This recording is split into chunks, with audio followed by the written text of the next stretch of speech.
Hello everyone, triple a bright academy के YouTube channel पर आप सभी का स्वागत है। आज हम फिर से कुछ इंपॉर्टेंट करंट अफेयर करेंगे जो 11th से लेकर 17th ऑफ अगस्त 2024 के हैं। ठीक है, आई होप आपने पिछली वीडियो देखी होगी। पिछली वीडियो देखना मैंडेटरी है, तब भी आप, क्योंकि देखो बेटा, मैंने आपको उस दिन भी क्लियर करा था कि जब आप करंट अफेयर पढ़ रहे हैं, पिछले करंट अफेयर का कोई ना कोई लिंक पानी तो निकलेगा ही निकलेगा। ठीक है, मैंने आपको पिछले वाले के साथ भी जोड़ के दिखाया था। ठीक है, तो कोशिश करिए कि पिछला वाला आप पहले वीडियो देखें, फिर आप इस वाली को देखें, क्योंकि कुछ टर्मिनोलॉजी या कुछ फैक्ट हम उसके इसमें काउंट करेंगे। ठीक है, तो चलिए स्टार्ट करते हैं। आपके पास पहला इंपॉर्टेंट सेक्शन शुरू करते हैं अपने पास, कौन सा वाला, नेशनल न्यूज़ का। ठीक है, तो चलिए शुरू करते हैं इसके साथ, और क्या क्या चीज़ें बनती हैं इसके बारे में बात कर लेते हैं। ठीक है, चलिए पहला, अगर आप नोटिस करें, पहला इंपॉर्टेंट करंट अफेयर क्या है, प्रधानमंत्री नरेंद्र मोदी ने रिलीज करा है 109 high yield varieties of crops. अगर आप थोड़ा सा ध्यान देते हैं बच्चा, अगर आपने पिछला करंट अफेयर थोड़ा भी पढ़ा होता, या फिर अगर पढ़ा है तो बहुत अच्छी बात है, आप सबको पता है कि एक 32nd नंबर की, पिछला करंट अफेयर जोड़ रही हूं मैं, ध्यान देंगे आप, पिछला पहला ही करंट अफेयर है ये वाला। जब आप बात करते हैं 32nd, जो मतलब ऐसा कह लो कि 32 भी कह सकते हैं आप, इसे 32nd भी कह सकते हैं, एक इंटरनेशनल कॉन्फ्रेंस हुई थी। अगर आपने ध्यान दिया हो तो कौन सी कॉन्फ्रेंस हुई है हमारे पास, ये 32nd इंटरनेशनल कॉन्फ्रेंस हुई थी। ये किसकी हुई थी, तो ये एग्रीकल्चरल जो इकोनॉमिस्ट होते हैं उनकी मीटिंग हुई थी, और ये मीटिंग कहां पर हुई थी, नई दिल्ली में। और इसमें भी वही सेम बातें की गई थी जो आज हम पढ़ने जा रहे हैं, किसमें, इस वीक वाले सेक्शन के अंदर, अगर आपने करंट अफेयर पढ़ा होगा पिछला तो। ठीक है, इसीलिए कहती हूं पिछली वाली शीट एक बार खोल के बैठिए, मैं भी ऐसे ही करती हूँ, पिछली शीट एक बार देखनी ही पड़ती है आपको, क्योंकि उसी का कनेक्शन कहीं ना कहीं आगे निकल आता है आपके पास। ठीक है, चलिए देखते हैं, अब उसको देख लेंगे आप और इसके साथ ऐड कर लेंगे। ठीक है, चलिए फिर कहते हैं फिर आप मुझे क्लास में भी पूछते हैं कि हम करंट अफेयर भूल जाते हैं क्योंकि आप कनेक्शन नहीं बैठाते हैं। अगर एग्रीकल्चर से रिलेटेड कोई न्यूज़ आपको रेगुलरली मिल रही है, उसको एक ही जगह पर वाइंड अप करो, है ना। चलिए आगे बात करते हैं। कहता है आपके पास यहाँ पे हाई ईल्ड की, जब आप बात करते हैं बच्चा, तब हमें बिल्कुल बात बात पे क्या याद आ जाता है भाई, ग्रीन रेवोल्यूशन याद आ जाता है, ध्यान रखना है आपने। और जब भी हम ग्रीन रेवोल्यूशन की बात करते हैं, वो किससे डील करता है, वो खेती से, फर्टिलिटी से क्या करता है, यहाँ पे डील करता है। ठीक है, ये आपको यहाँ पर क्लियर रखना है। जब हम ग्रीन रेवोल्यूशन की बात करते हैं, इसके फादर इंडिया में कौन आते हैं, तो आप सबको पता है MS स्वामीनाथन आते हैं। और अगर आप सबको पता हो, रिसेंटली इनकी डेथ, मतलब 2023 में इनकी डेथ हो चुकी है, और इन्हीं MS स्वामीनाथन को हमने रिसेंटली किससे नवाजा था, तो आपको याद रखना है, भारत रत्न से नवाजा है। कब, अभी 2024 में। ठीक है, ये आपको यहाँ पर क्लियर रखना है। पर इनको ये भारत रत्न कैसे रिसीव किया जा रहा है, पोस्टमसली, मतलब मरणोपरांत इनको ये मिल रहा है। ठीक है, आइए वापस आते हैं इस टॉपिक पे। अब देखिए, इस वाली कॉन्फ्रेंस पे भी मैंने आपको क्लियर करा था कि PM मोदी ने जोर दिया है उन वाली फसलों पे जिन पे पानी कम लगता है और उनकी प्रोडक्शन ज्यादा होती है। ऐसी फसलें जिनमें पानी कम लग रहा है, या फिर मतलब ना कम लग रहा है, बहुत ही कम लग रहा है, और प्रोडक्शन क्या होती जा रही है यहाँ पे, उसकी मैक्सिमम होती जा रही है, उन फसलों पे जोर देने की बात की गई थी। और उन्हीं फसलों में मैंने आपको एक फसल बताई थी, कौन सी वाली, अगर आपको याद हो, मिलेट्स। अब आप मुझे बताएंगे कि मिलेट्स कंसिस्ट ऑफ, किस किस से मिलकर बनता है मिलेट्स, ज्वार, बाजरा, रागी, एक आता है आपके पास सामा करके नाम आता है, ठीक है, सामा, और एक आता है वरीजा, ध्यान रखेंगे आप। तो मिलेट किस किस से मिलकर बनते हैं, मैं ये आपको बताती हूँ, ज्वार, बाजरा, रागी, सामा, और एक आता है वजीरा। अब इनके नाम आप चेक कर लेंगे, मतलब साइंटिफिकली इनके क्या नाम है। ठीक है, चलिए अगर हम बात करें तो मैंने आपको उस दिन भी क्लियर करा है, पिछले लेक्चर पे भी, कि मिलेट को क्या बोला गया था, इसे 2023, मतलब अगर आप ऐसे नोटिस करें कि इंटरनेशनल मिलेट ईयर किसे घोषित किया गया था, तो मैंने आपको उस दिन भी क्लियर करा था किसे घोषित किया गया था, साल 2023 को। ठीक है, साल 2023 को। उसके अलावा मैंने आपको ये भी चीज़ क्लियर करी थी यहाँ पर, इंटरनेशनल मिलेट डे कब मनाते हैं हम, तो मैंने आपको ये भी बताया था 19th ऑफ दिसंबर हर साल हम क्या मनाते हैं, इंटरनेशनल मिलेट डे भी मनाते हैं। तो बेटा पिछले वाले से ही पूरा कनेक्शन है, बस हम यहाँ पे बस ओवरव्यू लेंगे यहाँ पे अब। ठीक है, समझिए, तो मिलेट्स किस किस से मिलकर बनते हैं, ज्वार, बाजरा, रागी, और एक आपने क्या साथ में याद रखना है, सामा, और एक पढ़ेंगे आप वरीजा, VARIGA। ठीक है, याद रखेंगे आप, वरीजा। इन सबको मिलाकर क्या बनता है, मिलेट्स। ठीक है, अब समझते हैं कि मिलेट की जब आप बात करते हैं तो ईयर 2023 को क्या बोला गया था, इंटरनेशनल ईयर ऑफ मिलेट बोला गया था। और एक क्वेश्चन आपने इसके साथ और क्लियर रखना है कि 19 दिसंबर को हर साल हम क्या मनाते हैं, तो आपको याद रखना है मिलेट डे मनाते हैं, ठीक है। तीसरा क्वेश्चन, मिलेट की जब आप बात करते हैं कौन सी फसल है ये यहाँ पे, तो कौन सी फसल है, खरीफ क्रॉप है। आप सबको पता होगा हमारे इंडिया में 3 क्रॉपिंग पैटर्न्स हैं। कौन कौन से हैं? 3 क्रॉपिंग पैटर्न याद करो, एक आता है रावी, एक आता है आपके पास जैद, एक आता है खरीफ, ठीक है। ऐसे आता है, वैसे रावी, खरीफ और जैद आता है। हम उसमें किसकी बात कर रहे हैं, यहाँ पे खरीफ की बात कर रहे हैं, आपको याद रखना है, ठीक है। फिर मैंने आपको ये भी चीज बोली थी, मिलेट्स को मतलब प्रधानमंत्री ने श्री अन्न के नाम से भी डिनोट करा है, श्री अन्न, ठीक है। श्री अन्न मतलब ऐसी फसल है बेटा, मैंने अभी आपको क्लियर करा, जिसमें पानी कम चाहिए, ठीक है, और जिसका मतलब ऐसी फसल जिस पे क्लाइमेट की भी इतनी मार नहीं है, ठीक है। ये आपको यहाँ पर क्लियर रखना है, किसके बारे में, मिलेट्स के बारे में, ठीक है। अब देखते हैं, कहता है बच्चे प्राइम मिनिस्टर नरेंद्र मोदी ने 109 न्यू वेराइटीज को क्या करा है, यहाँ पे वेराइटीज लेकर आए हैं 61 फसलों की। और ये किसने डिजाइन मतलब ये किसने इंट्रोड्यूस करी है, तो आपको याद रखना ICAR, ICAR का फुल फॉर्म आ जाएगा Indian council of agriculture research. और इनका एक इंस्टीट्यूट है, कहाँ पे, पूसा। और पूसा कहाँ पर आता है, तो आपको याद रखना है नई दिल्ली में आता है। कहता है इन 61 क्रॉप्स में 34 फील्ड क्रॉप है, मतलब फसलें आ गई, और 27 हॉर्टिकल्चर क्रॉप्स हैं, याद रखेंगे आप। कहता है फ्यू की क्रॉप्स वेराइटीज आर, अब इसमें से कौन कौन सी क्रॉप वेराइटी है, तो एक तो मेरे नाम पे ही आ रही है आपके पास, ठीक है, तो पूजा 1801, ये किसकी वेराइटी है, मिलेट की, बेटा एज इट इज पेपर में पूछा जा सकता है। उसके बाद है पूसा 2002, ये किसकी वेराइटी है, मिलेट की है। गिरनार 6, तो गिरनार ग्राउंड, मूंगफली से याद रखेंगे आप, मूंगफली की वेराइटी है। और उसके बाद है नंदयाल चिकपी, छोले भटूरे खाते हैं ना, वो छोले आ गए आपके पास, वो आते हैं आपके पास कौन से वाले, चिकपी, ठीक है। ये आपको बहुत इंपॉर्टेंट करंट अफेयर है बेटा, और पिछले वाले से थोड़ा सा कनेक्शन बैठाओ ताकि आप टिक कर पाए वहां पर कि इसके साथ क्या क्या क्वेश्चन बन सकता है, ठीक है। चलिए, उसके अलावा अगर हम बात करें कि पूरे वर्ल्ड भर में मिलेट्स और कहाँ कहाँ मिलते हैं या और कहाँ कहाँ इन्हें लगाया जाता है, तो आपको याद रखना है, एक तो हमारा ही देश हो जाएगा, एक तो हम इंडिया ही लिख लेंगे, एक आप नाइजीरिया ऐड कर लेंगे, ठीक है, और एक आप ऐड कर लेंगे कौन सा देश, चाइना, आप इसके साथ यहाँ पर ऐड कर लेंगे, ठीक है। तो यहाँ पे मैक्सिमम प्रोडक्शन देखने को मिलती है as comparison to other countries, ठीक है। तो किसके बारे में बात हुई है, अगेन यहाँ पे किसके बारे में बात करी है, मिलेट्स के बारे में बात की गई है।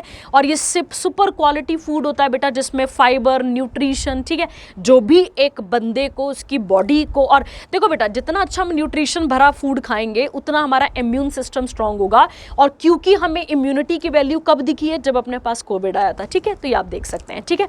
तो ये था आपके पास पहला इंपॉर्टेंट करंट अफेयर। चलिए आगे बढ़ते हैं और सेकंड वाले के बारे में बात करते हैं।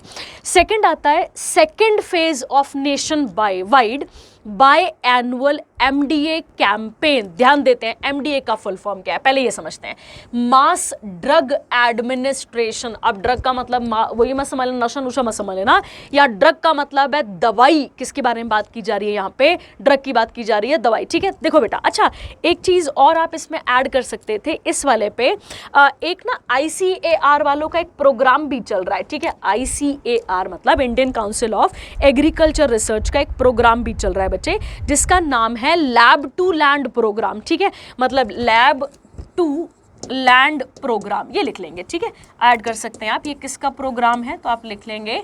और बेटा श्री अन्न किसे बोला गया है, तो मिलेट्स को बोला गया है, ध्यान रखना, ठीक है। चलिए आगे आते हैं, अगला वाला कहता है, बात करते हैं इसके बारे में डिटेल में, फिर समझते हैं इसमें क्या है, ठीक है। देखिए कहता है यहाँ पे ministry of health and family welfare किसके पास है, आप सबको पता है जगत प्रकाश नड्डा के पास है। मैं आपको पहले बता चुकी हूँ किसके पास है ये वाला, तो JP नड्डा के पास आता है ये मिनिस्ट्री। कहता है इन्होंने वर्चुअली लॉन्च करा है second phase of by annual nation wide mass drug administration campaign 2024 का, क्यों?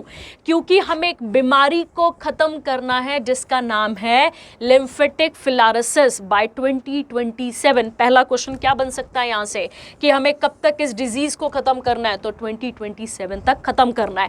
कौन सा फेज था ये वाला? तो ये सेकेंड फेज था, आपको याद रखना है। इट मींस इसका कभी पहला फेज भी हुआ होगा, बिल्कुल। अगर ये सेकेंड फेज किया जा रहा है तो इसका कभी पहला फेज भी हुआ होगा।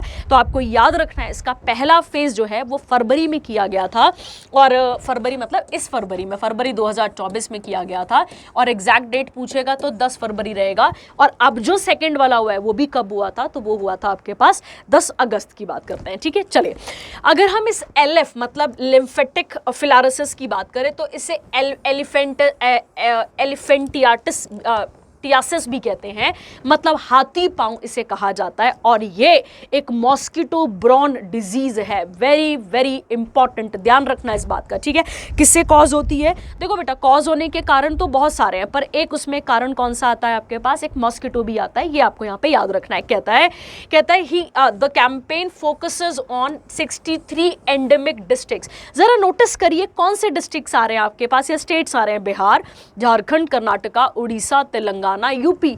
बेटा ये वो क्षेत्र हैं, ध्यान देंगे आप, ये वो क्षेत्र हैं जो वैसे तो इंडिया के ट्रॉपिकल जोन में भी आते हैं। समझाती हूं आपको कैसे, ट्रॉपिकल जोन में भी आते हैं, और साथ ही साथ गरीब हैं, ठीक है, गरीब हैं जो कि अपने खान की पूर्ति नहीं कर सकते हैं, साफ सुथरे लोग नहीं हैं ज्यादा करके। अगर आप नोटिस करें तो ये जो बीमारी है जिसका नाम है हाथी पांव या एलिफेंटियासिस की अगर हम बात करें तो ये बीमारी को क्या कहा जाता है? इसे नेग्लेक्टेड, ध्यान रखना, क्या कहा जाता है इसे? नेग्लेक्टेड ट्रॉपिकल डिजीज कहा जाता है। ट्रॉपिकल आप सभी ज्योग्राफी में पढ़ते हैं कि ट्रॉपिकल एरिया किसको कहा जाता है? इक्वेटर के 23.5 डिग्री ऊपर, मतलब 23.5 डिग्री नॉर्थ से 23.5 डिग्री साउथ वाला इस जोन की बात करते हैं। बेटा ये बीमारी अगर आप साफ सुथरे नहीं हैं, हाइजेनिक नहीं हैं, तो भी ये बीमारी हमें देखने को मिलती है, ठीक है। कहता है इसके बाद till 2023 6.19 lakh cases of lymphedema and 1.27 lakh cases of hydrocele were reported from all the endemic districts. उसके बाद it will provide, अब it will मतलब है यहाँ पे ये जो MDA है ये क्या प्रोवाइड करेगा? Door to door administration of preventive medications in the endemic areas and aiming to achieve 90% drug compliance among eligible population, ठीक है। तो मेन काम क्या किया जाएगा इसमें मेन काम क्या किया जाएगा बेटा कि इसमें जो ये है कि अगर हम बात करें किसके बारे में, ये दवाई जो है वो दवाई लोगों तक यहाँ पर प्रोवाइड की जाएगी, ठीक है। अब ये कैसे होता है कैसे नहीं होता है ये आप एक बार बायोलॉजी वाले सर से भी पूछ लेंगे, वहाँ पर आप पढ़ लेंगे इसको डिटेल में, ठीक है। पर ये एक पैरासाइट होता है, ठीक है, एक पैरासाइट होता है हमारे पास, और आप सबको पता है कि पैरासाइट कौन से होते हैं बेटा? पैरासाइट वो जीव होते हैं जो अपने जीवन के लिए दूसरों के जीवन पर क्या रहते हैं? निर्भर रहते हैं, जो अपने जीवन के लिए दूसरों के जीवन पर निर्भर रहते हैं, ठीक है। तो एक पैरासाइट है, अगर आपको पता हो बच्चा, ठीक है, जिसको राउंड वॉर्म भी कहा जाता है, ठीक है। और इसी राउंड वॉर्म के साथ आपको याद रखना है। अच्छा, आप मुझे बताएंगे हम डीवॉर्मिंग डे कब मनाते हैं? ये डीवॉर्मिंग वही कीड़े से होते हैं जो मतलब कहीं पे भी जीवित है। अब बरसात आती है, बरसात चली रही है, बरसात में आपने देखा होगा गांव वाले एरिया में मिट्टी के पास वो छोटे छोटे से केंचुए जैसे आ जाते हैं, है ना, वो राउंड केंचुए भी प्रॉपर तो हाँ मतलब राउंड वॉर्म वैसे ही दिखते हैं वो थोड़े से, उनके बारे में। तो डीवॉर्मिंग डे कब मनाते हैं ये आप मुझे बताएंगे, ठीक है। चलिए अगला आता है आपके पास यहाँ पे रामसर साइट्स बढ़ चुकी हैं। Very very important current affair, हर पेपर के लिए बहुत इंपॉर्टेंट करंट अफेयर है। रामसर साइट्स बढ़ चुकी हैं और कितनी हो चुकी है? अब यहाँ पर 85 हो चुकी है। पढ़ते हैं इसके बारे में। कहता है मिनिस्ट्री ऑफ एनवायरमेंट और फॉरेस्ट और क्लाइमेट चेंज किसके पास है? भूपेंद्र यादव के पास है। इनकी माने तो इंडिया में 3 क्या चुके हैं? नए वेटलैंड्स आ चुके हैं। जब भी आप वेटलैंड्स की बात करते हैं ध्यान देंगे, एक रामसर कन्वेंशन हुआ था, ध्यान देते हैं आप इस बात पे। क्या हुआ था बेटा? रामसर कन्वेंशन हुआ था। और ये रामसर कन्वेंशन ध्यान देंगे आप कब हुआ था और कहां पर हुआ था? तो ये रामसर कन्वेंशन ईरान में हुआ था, ठीक है। ये एक इंटरनेशनल रामसर कन्वेंशन ये कैसी ट्रीटी थी? तो ये एक इंटरनेशनल ट्रीटी थी जिसको साइन किया गया था, ध्यान देंगे आप, जिसको साइन किया गया था 2 फरवरी 1971 को। कब किया गया था? 2 फरवरी 1971 को। और किस जगह पर किया गया था? ईरान के शहर, ईरान का एक शहर था जिसका नाम क्या था? रामसर। क्या नाम था इसका? रामसर। वहां पर ये क्या किया गया था? इसको साइन किया गया था। और इसीलिए हर साल हम 2 फेब को क्या मनाते हैं? हम वेटलैंड डे, और इसी को आप क्या कहते हैं? रामसर डे भी कहते हैं। एक्चुअली में हमें वेटलैंड्स को बचाना है, पर यह कन्वेंशन कहाँ साइन हुआ था? रामसर में। इसीलिए इसका नाम क्या आता है आपके पास? रामसर कन्वेंशन भी इसका नाम आता है, ठीक है। और अगर हम देखें कि 2024 का जो ये डे था, इसकी थीम क्या थी, तो आपको याद रखना है, इसकी थीम थी वेटलैंड, ठीक है, एंड ह्यूमन बींग्स, ठीक है, एंड ह्यूमन वेलबिंग होगा शायद, है ना। आएगा आपके पास यहाँ पे कौन सा वाला? ह्यूमन वेलबिंग आएगा, हाँ, ह्यूमन वेलबिंग, ठीक है, ये आपने याद रखना है। और आप मुझे बताएंगे कि क्या ये 2 फेब को जो ये रामसर डे मनाया था इस साल का, वो किसी पर्टिकुलर जगह पे हुआ था या फिर इसी तरीके से बस हम डे सेलिब्रेट कर रहे थे? आप मुझे बताएंगे, ठीक है। देखिए, कहता है इन्होंने अनाउंस करा है। अब पहली वाली का नाम पढ़िए, क्या नाम है इसका? इसका नाम है नंजरायन बर्ड सेंचुरी। उसके बाद है काजूवेली बर्ड सेंचुरी, कहाँ की है? तमिलनाडु। तावा रिजर्वायर इन मध्य प्रदेश। अगर आप थोड़ा सा भी अच्छे से पढ़ते हैं, टॉपिक्स को अच्छा सा क्लियर करते हैं, और अगर आपने थोड़ी बहुत वो पढ़ते हैं, आप ज्योग्राफी पढ़ते हैं, तो आप सबको पता होना चाहिए कि तावा किसकी ट्रिब्यूटरी है? तो तावा नर्मदा की ट्रिब्यूटरी है। किसकी ट्रिब्यूटरी है? तावा नर्मदा की ट्रिब्यूटरी है, पता होना चाहिए। कहता है Tawa reservoir in Madhya Pradesh were designated as wetland of international importance, और जिनको हम रामसर साइट्स भी कहते हैं, ठीक है। तो इंडिया में अब कितनी हो चुकी हैं बेटा? तो आप याद रखेंगे 85, वेरी वेरी इंपॉर्टेंट। सबसे ज्यादा किस राज्य में है? तो तमिलनाडु में। और उसके बाद अगली किस में है? तो आप याद रखेंगे उत्तर प्रदेश में, ठीक है। बहुत बहुत इंपॉर्टेंट करंट अफेयर होने वाला है, पेपर के पॉइंट ऑफ व्यू से ध्यान दोगे तो वहां पे टिक कर पाओगे इसको, ठीक है। चलिए आगे बढ़ते हैं इसके साथ और अगला देखते हैं। अगला, इंडिया और Israel partner to establish COWT at IIT Madras. ध्यान देते हैं, ठीक है। अब सबको पता है कि जब हम एक आपने ये भी पढ़ा होगा यार, वाटर एक्सीलेंस अवार्ड भी मिला था दिल्ली में मेट्रो को। अगर आपने करंट अफेयर पढ़ा है पिछले से पिछला शायद, है ना, पिछले वाले में नहीं था, उससे पिछले वाले में था। देखिए, कहता है इंडिया और इजराइल ने पार्टनर करा है सेंटर ऑफ वाटर टेक्नोलॉजी को लेकर, जिसमें क्या किया जाएगा? वाटर रिसोर्स मैनेजमेंट रखे जाएंगे और वाटर टेक्नोलॉजीज को सेटअप किया जाएगा। कहाँ पे? IIT मद्रास, चेन्नई में, ठीक है। ध्यान रखना है आपने। और ये अभी का एग्रीमेंट नहीं है, बहुत पहले का एग्रीमेंट है, पर अब इंप्लीमेंट हो रहा है, ठीक है। देखिए, ये ट्राइपार्टाइट, ट्राइ मतलब 3 है यहाँ पे, ट्राइपार्टाइट एग्रीमेंट है which outlines the framework for establishing COWT मतलब centre of water technology, was signed by the embassy of Israel. और याद रखना है IIT मद्रास। ध्यान दो, किसने साइन करा यहाँ पे? इजराइल, फिर हमारा IIT मद्रास, क्योंकि ट्राइपार्टाइट था। और Atal mission for rejuvenation and urban transformation. तो आपसे क्या पूछा जा सकता है यहाँ से?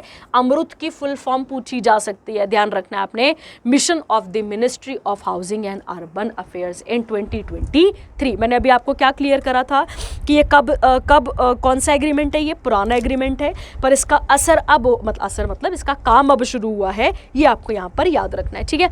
और अमृत जो स्कीम है हमारे पास, अगर हम अमृत मिशन की बात करें तो इसे कब लॉन्च किया गया था? तो आपको याद रखना है 25 जून 2015 को इस अमृत स्कीम को लॉन्च किया गया था, ठीक है। तो ऐसा ही अभी आप नेपाल वाला भी एक करंट अफेयर पढ़ेंगे, वो भी ऐसा ही है। हमने जनवरी में शायद उस एग्रीमेंट के बारे में बात करी थी और अब हम उसको मतलब फुलफिल कर रहे हैं, ठीक है। चलिए आगे बढ़ते हैं। इसके बाद अगला आता है प्रधानमंत्री मातृ वंदना योजना, ठीक है। क्या आता है इसका नाम यहाँ पे? मातृ वंदना योजना। इसके बारे में बात करते हैं, ठीक है। मातृ मतलब माता के बारे में बात हो रही है यहाँ पे।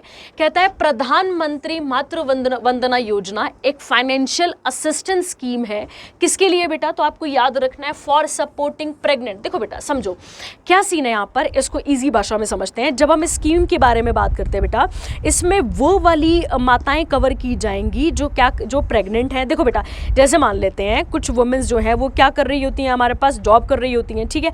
अगर जॉब की अगर आप बात करें तो कुछ लोग अपने अंत मतलब अपनी प्रेगनेंसी के एंड टाइम तक कहाँ पे जॉब करती रहती हैं, कहाँ पे जॉब करती रहती हैं, तो आपको याद रखना है अपनी नौकरी मतलब अपनी नौकरी पे लगी रहती हैं, तो उनको थोड़ी सी फाइनेंशियल असिस्टेंट दी जाएगी, ये उससे रिलेटेड स्कीम है, ये आपको क्लियर रखना है, ठीक है। देखिए कहता है यहाँ पे एक फाइनेंशियल असिस्टेंस स्कीम है और ध्यान रखना ये सेंट्रल स्पॉन्सर्ड है, ठीक है, याद रखना कौन सी है ये आपके पास सेंट्रल स्पॉन्सर्ड स्कीम है, ये याद रखना, मतलब इसे फुली कौन देख रहा है यहाँ पे, तो सेंटर डिसाइड कर रहा है इसके बारे में, ठीक है। कहता है अब प्रेग्नेंट और लैक्टेटिंग मतलब जो फीडिंग मदर्स होती हैं, mothers implemented under section 4 of the national food security act, और तुम्हें याद हो तो इन्हीं प्रेग्नेंट वुमेन के लिए एक पोर्टल भी था जिसका नाम क्या था, यूविन, अगर करंट अफेयर पढ़े हैं तो क्या था उस पोर्टल का नाम, यूविन। कहता है इस स्कीम की अगर हम बात करें तो ये क्या करेगी, इंप्रूव करेगी मैटरनल और चाइल्ड हेल्थ को, कैसे करके यहाँ पर, तो by offering cash initiative to women during pregnancy and child birth, ठीक है। उसके बाद financial support for first child कितना होगा यहाँ पे 5,000 is provided directly to beneficiary का वो हो जाएगा आपके पास बैंक अकाउंट या फिर उनके पोस्ट ऑफिस अकाउंट पर ये पहुंच जाएगी, ठीक है, याद रखना है आपने। और उसके अलावा कहता है आफ्टर इंस्टीट्यूशनल डिलीवरी, ठीक है, उसके बाद जो भी रिमेनिंग कैश बचा होगा वो उनको मिल जाएगा, और किस योजना के अंदर मिलेगा, तो जननी सुरक्षा योजना, क्योंकि अब उन्होंने बच्चे को जन्म दे दिया है, ठीक है। उसके बाद और for the second child ₹6,000 is provided if the second child is a girl and promoting a positive attitude towards the girl child, ठीक है। आप सबको पता है ऐसी एक स्कीम भी है अपने पास, बेटी बचाओ बेटी पढ़ाओ, ये मैं आपको 100 बारी क्लास में बता चुकी हूँ, मुझे आप बताएंगे ये कहाँ से स्टार्ट हुई थी, किस स्टेट से स्टार्ट हुई थी, किस जगह से स्टार्ट हुई थी और कौन सा ईयर था, आप मुझे बताएंगे, ठीक है। चलिए अगली अब आती है कौन सी वाली न्यूज़ हमारे पास यहाँ पे, इंटरनेशनल, और इनके बारे में बात कर लेते हैं, ठीक है। देखिए कहता है 5 मेंबर की कमेटी, अब इस पे बात पे जाते हैं, मतलब इंडिया और बांग्लादेश के बॉर्डर के लिए, पहले ये देखते हैं, ठीक है, ये देखो जरा सा, इसको पढ़ते हैं थोड़ा सा, इसको देख लेते हैं क्या है। कहता है इंडिया और बांग्लादेश जो है वो सबसे लॉन्गेस्ट बॉर्डर, मैंने आपको पिछली वीडियो में भी बताया था, इंडिया सबसे लॉन्गेस्ट बॉर्डर किसके साथ शेयर करता है, तो आपको याद रखना है बांग्लादेश के साथ शेयर करता है, और लगभग 4096.7 है, ठीक है, 0.7 मतलब लगभग 0.7 है, ये आपने याद रखना है। और उसके बाद लिखा है यहाँ पे कौन कौन सी स्टेट्स के साथ, पिछले लेक्चर पे भी बताया था, असम त्रिपुरा मेघालय मिजोरम, किस किस के साथ करता है, असम मेघालय त्रिपुरा मिजोरम एंड वेस्ट बंगाल भी होगा, क्योंकि वेस्ट बंगाल के साथ ही ये सबसे लंबा बॉर्डर क्या करता है यहाँ पर शेयर करता है, ठीक है, मतलब वेस्ट बंगाल के साथ ही ज़्यादा बॉर्डर ये शेयर करता है, आपको यहाँ पर याद रखना है, ठीक है। उसके बाद अगर हम बात करें यहाँ पर क्या लिखा है यहाँ पे, हाँ लॉन्गेस्ट लेंथ, ये आप देख लेंगे। अच्छा इंडिया और बांग्लादेश की लाइन का नाम भी क्या है, तो याद रखेंगे रेड क्लिफ। अच्छा क्या 100th अमेंडमेंट है कुछ इसके साथ की, आप मुझे बताएंगे क्या 100th अमेंडमेंट है या नहीं है, चलो कोई बात नहीं। अब यहाँ पे देखो अगला वाला पॉइंट, ठीक है, पिछला करंट अफेयर पढ़ा होगा तो वहाँ पे क्योंकि बांग्लादेश में अभी तख्ता पलट हो चुका है, शेख हसीना जो है वो मतलब रिजाइन दे दिया था उन्होंने, अगर आपको पता हो, छोड़ के भाग गई थी, है ना, तो आपको पता होना चाहिए कि वहाँ पे अभी एक चीफ एडवाइजर को अपॉइंट किया गया था जिसका नाम था मोहम्मद यूनुस, और अगर पिछला करंट अफेयर पढ़ते हैं तो वहाँ मैंने आपको क्लियर किया हुआ है, ठीक है। अब इसके साथ इस करंट अफेयर को देखते हैं। कहता है मिनिस्ट्री ऑफ होम अफेयर्स किसके पास है, हमारे पास होम अफेयर्स, आप मुझे बताएंगे, has constituted 5 member committee headed by Ravi Gandhi and additional director general of border security force and eastern command of the Indian army, वो देखेंगे इंडो बांग्लादेश बॉर्डर की सिचुएशन को। आप सबको पता है कि अभी क्या सिचुएशन वहां पर चल रही है, ठीक है। अब क्या है इस कमेटी का मेन काम क्या होगा कि responsibility to maintain communication channel, ठीक है, किसके साथ, by the authorities of Bangladesh, ताकि जो इंडियन नेशनल्स है उनकी सेफ्टी और सिक्योरिटी को लेकर काम किया जा सके, ठीक है।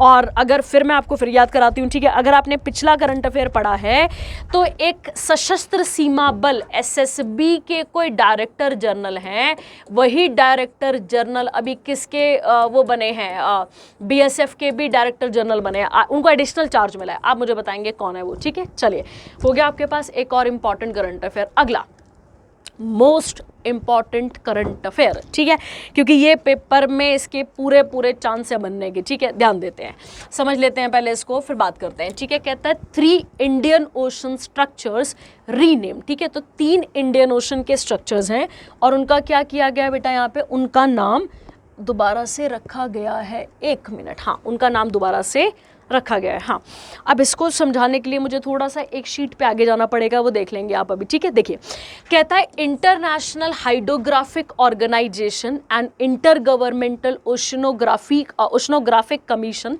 ऑफ यूनेस्को, इसने जो हमारा, अब मैं आपको ना बिल्कुल बेसिक से बताती हूँ, है ना। देखो यहाँ पे समझते हैं, हाँ, यहीं पे समझा देती हूँ, ठीक है। यहाँ देखो, इस तरीके से हमारे पास आ गया साउथ अफ्रीका, ठीक है। साउथ अफ्रीका के आप इस तरफ आते हैं तो ये वो कैनाल वाला एरिया आ गया, और इस तरफ देखें तो आप ये हमारे पास इंडिया आ गया। फिर आप इसी तरीके से आगे चलें तो ये वाला एरिया आ जाता है, ठीक है। अब देखिए, हम सबको बताएं कि इंडियन ओशन वाला रीजन यहीं पे आ जाता है, ये आ जाता है अपने पास इंडियन ओशन, ठीक है।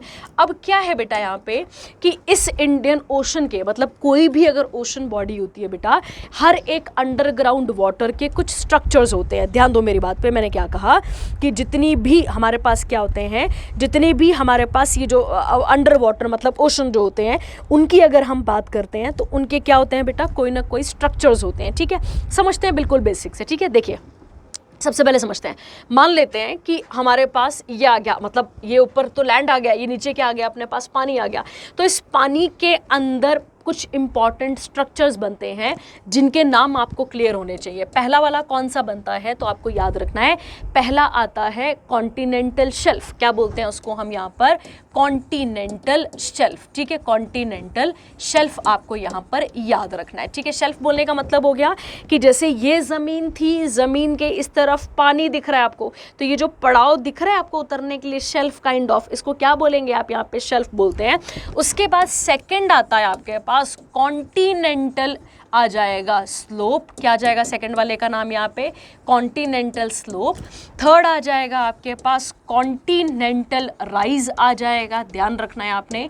एक कौन सा आ जाएगा आपके पास, कॉन्टिनेंटल राइज। अब बेटा ये, अब एक बारी जब आप इस न्यूज़ को पढ़ रहे होंगे तो आप एक बार इस तरीके से सर्च कर लेना, अंडर वाटर स्ट्रक्चर्स ऑफ, या फिर ऐसे सर्च कर लेना, जोन्स ऑफ ओशन फ्लोर, ऐसे करके सर्च कर लेना, ठीक है। तो आपको ये सारी चीज़ें वहाँ पर मिल जाएगी। तो क्या मिलता है आपको, कॉन्टिनेंटल राइज मिलता है।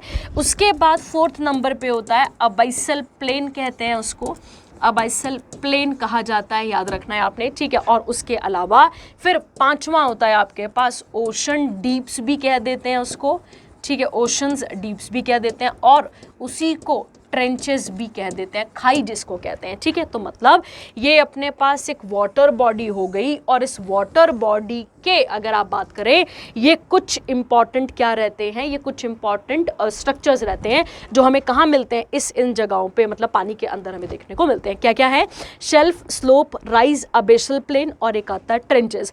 इसीलिए जब हम क्या पढ़ते हैं, आपको याद होगा यार, हम क्या पढ़ते हैं, पैसिफिक ओशन, तो क्या बोलते हैं, हम बोलते हैं Marina trench is the deep, trench बोलते हैं ना, ट्रेंच का मतलब है समुद्र के अंदर की खाई को बोला जाता है ट्रेंच, ठीक है। अब ये आप देख लेंगे इसके साथ का, ठीक है। अब आते हैं न्यूज़ पे और न्यूज़ के बारे में बात करते हैं, ठीक है। देखिए, तो कहता है इंडियन ओशन के अंदर, ठीक है, इंडियन ओशन के अंदर कुछ 3 जियोग्राफिकल स्ट्रक्चर्स मिले हैं, ठीक है, स्ट्रक्चर्स मिले हैं। और उन स्ट्रक्चर्स की अगर आप बात करते हैं तो उसमें से एक का नाम रखा गया है अशोका सी माउंट। अब आप सोचेंगे कि सी माउंट किसे बोला जाता होगा, तो आपने ध्यान देना है, जब भी हम सी माउंट की बात करते हैं, सी मतलब क्या हो गया, पानी, माउंट मतलब हो गया पहाड़, तो पानी के अंदर का, अंदर छोटा मोटा पहाड़, उसे क्या बोला जाता है, सी माउंट। तो एक सी माउंट मिलता है कहाँ पर, इंडियन ओशन के अंदर, और उसका नाम क्या रखा जाता है, अशोका। क्लियर है। और कौन है ये अशोका, अगर आप सबको बताओ तो मौर्य डायनेस्टी के one of the important king, जिन्होंने बुद्धिज्म का बहुत ही भारी पैमाने पर प्रचार प्रसार करा था। उसके बाद आते हैं चंद्रगुप्त, चंद्रगुप्त मतलब अगले वाले का नाम क्या आता है, चंद्रगुप्त रिज आता है। रिज बोलने का मतलब है a kind of raised platform, आप ऐसा कह सकते हैं, इसे रिज कहा जा रहा है। ये कहाँ मिल रहा है, पानी के अंदर है बेटा, पानी के ऊपर मत सोच लेना ये सब कुछ, ठीक है। अगला, और उसके बाद एक नाम है कल्पातरू, कल्पात्रु रिज, ठीक है। अब देखो बेटा, चंद्रगुप्त तो मौर्य डायनेस्टी का राजा हो गया, और जब आप बात करते हैं किसकी, यहाँ पे कल्पात्रु की बात करते हैं, तो ये एक हिंदू माइथोलॉजी में एक संस्कृत टर्म है ये, जिसका काम होता है, मतलब जिसको बोला जाता है जैसे हम कोई इच्छा मांगते हैं किसी, मतलब विश फुलफिलिंग ट्री है ये, ऐसे याद रखो, ये विश फुलफिलिंग ट्री है, ठीक है, ऐसे याद कर लो, है ना, ये सबसे इजी है, ठीक है। तो दो कौन हो गए, अशोका और चंद्रगुप्त कौन हो गए आपके पास यहाँ पे राजा, और एक क्या नाम लिया गया यहाँ पे, कल्पात्रु रिज का नाम यहाँ पर लिया गया है, ठीक है। अच्छा, ये स्ट्रक्चर्स किसने फाउंड करे थे, तो आपको याद रखना है NCPOR, मतलब national centre for polar and ocean research, Goa में। और कहता है ये जो स्ट्रक्चर्स हैं ये किस साइड है, याद रखना, इंडियन ओशन के किस साइड है, साउथ वेस्ट वाले में है, याद रखेंगे, of the Indian ocean were discovered during the southern ocean research programme. IHO क्या है, तो IHO ना, हाँ IHO, हाँ ठीक है, ये आती है आपके पास इंटरनेशनल ऑर्गेनाइजेशन, जिसकी स्थापना हुई थी 1921 में। सेक्रेटरीट कहाँ पर है इसका, मोनाको में, और मेंबर कंट्रीज कितनी है इसकी, 100, और उसमें एक इंडिया भी है, ठीक है। चलो अब आते हैं एक चीज़ और, है ना, एक चीज़ और, इसके पीछे चलो ज़रा सा, अब यहाँ पे, ठीक है, ये मैं रब कर रही हूँ ताकि मैं फिर आपको और कुछ चीज़ें क्लियर से बता सकूँ, है ना। इंडियन ओशन के अंदर अब कितने वो हो चुके हैं, मतलब ऐसा कह लो, इंडियन ओशन के अंदर कितने ऐसे स्ट्रक्चर्स हैं, मतलब कितने स्ट्रक्चर्स हैं जिनको इस तरीके से नाम दिया जाता है, और टोटल कितने स्ट्रक्चर्स हो चुके हैं, तो आपको याद रखना है, टोटल स्ट्रक्चर्स अब हो चुके हैं हमारे पास 7। कितने हो चुके हैं, 7 में से 3 आपने कौन कौन से पढ़े, अशोका, चंद्रगुप्त, और एक कौन सा पढ़ा था आपने, याद करिए, अशोका, चंद्रगुप्त, और एक कौन सा पढ़ा था अभी आपने, कल्पात्रु, क्या नाम था उसका, कल्पात्रु। उसके अलावा एक नाम और आता है जिसका नाम है रमन रिज, जैसे अभी हमने नाम दिए तो ऐसे पहले 3 भी रहे होंगे, उनमें से एक का नाम क्या आता है आपके पास, रमन रिज, याद रखना है आपने, एक नाम आ गया रमन रिज। उसके बाद आता है पानीकर सी माउंट, ध्यान रखना, ये भी पानीकर एक ओशनोग्राफर हुए, उनके नाम पर, तो एक आता है पानीकर सी माउंट, और सी माउंट मैंने आपको बता दिए, समुद्र के अंदर के छोटे छोटे पहाड़, उन्हें क्या कहा जाता है, सी माउंट उन्हें कहा जाता है। उसके अलावा एक है सागर कन्या, ध्यान रखेंगे आप, सागर कन्या सी माउंट, 3 हो गए आपके पास। और चौथा आता है DN वादिया ग्योट, क्या आता है यहाँ पे, DN वादिया ग्योट, ठीक है। और ग्योट वॉल्केनिक, जो समुद्र के अंदर वॉल्केनिक इरप्शन होता है उसको बोलते हैं ग्योट, ठीक है। अब देखिए यहाँ से कितने हो गए, 4 में से अगर आप देखें तो यहाँ पे 3 और ऐड हो गए, कौन कौन से, अशोका, चंद्रगुप्त और कल्पात्रु, ठीक है। तो इनको मिलाकर टोटल कितने हो गए यहाँ पे, 7, ये आपने यहाँ पे याद रखना है, ठीक है। चलिए आगे बढ़ते हैं। इसके बाद अगला इंपॉर्टेंट, WHO ने डिक्लेयर करा है मॉन्की पॉक्स को, क्या घोषित कर दिया है, एक global public health care emergency घोषित कर दिया है, ठीक है। आप सबको पता है WHO की ड्यूटी है, वैसे हमने कोविड के टाइम पर भी उन्होंने हमारा बिल्कुल ध्यान नहीं रखा, पर चलो आप यहाँ पे याद रखेंगे कि WHO ने क्या अनाउंस कर दिया है कि जो मॉन्की पॉक्स है वो एक ग्लोबल पब्लिक हेल्थ इमरजेंसी है for the second time in 2 years, याद रखना है। ये आउटब्रेक कहाँ से स्टार्ट हुआ था, तो डेमोक्रेटिक रिपब्लिक ऑफ कॉन्गो से स्टार्ट हुआ था, फिर उसके बाद नेबरिंग कंट्रीज में फैला अफ्रीका की, और अब इस ये जो है वो नेशनल लेवल पे, सॉरी ग्लोबल लेवल पे भी ये फैलता जा रहा है, ठीक है।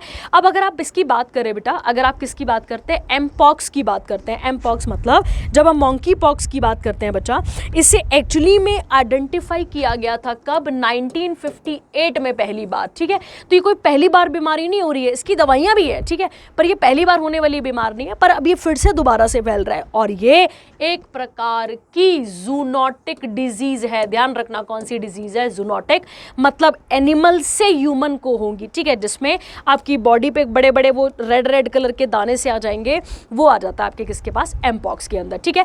WHO की बात करते हैं तो WHO की स्थापना कब हुई है, हम पढ़ चुके हैं पहले भी, 7 अप्रैल 1948 को हुई थी, और इसके हेडक्वार्टर हमें कहाँ मिलते हैं, जिनेवा, और जिनेवा कहाँ पर आता है, स्विट्जरलैंड में, ठीक है, ये आपने यहाँ पर याद रखना है।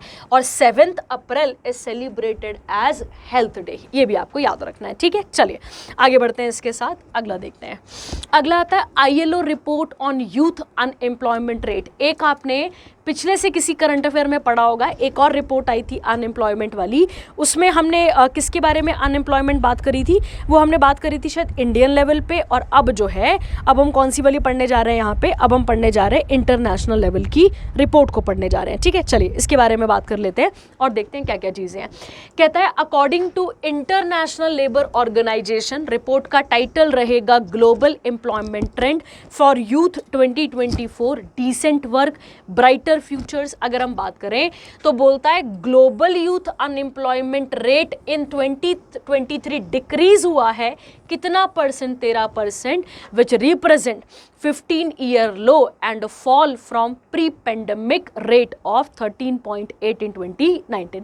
सीधी बात है बच्चे कि ग्लोबली अगर हम बात करें तो जो देखो बेटा, कोविड के टाइम पर तो अनएम्प्लॉयमेंट रेट बिल्कुल ही पूरा का पूरा क्या था, पीक पे था, पर कोविड के बाद रिकवरी के चांसेस हमें देखने को मिल जाते हैं इस रिपोर्ट के अंदर। ठीक है, देखिए ILO का हेडक्वार्टर कहाँ पर आता है, जिनेवा स्विट्जरलैंड पे। मेंबर कंट्री कितनी है, 187। स्थापना कब हुई थी, 1919 में। ठीक है, चलिए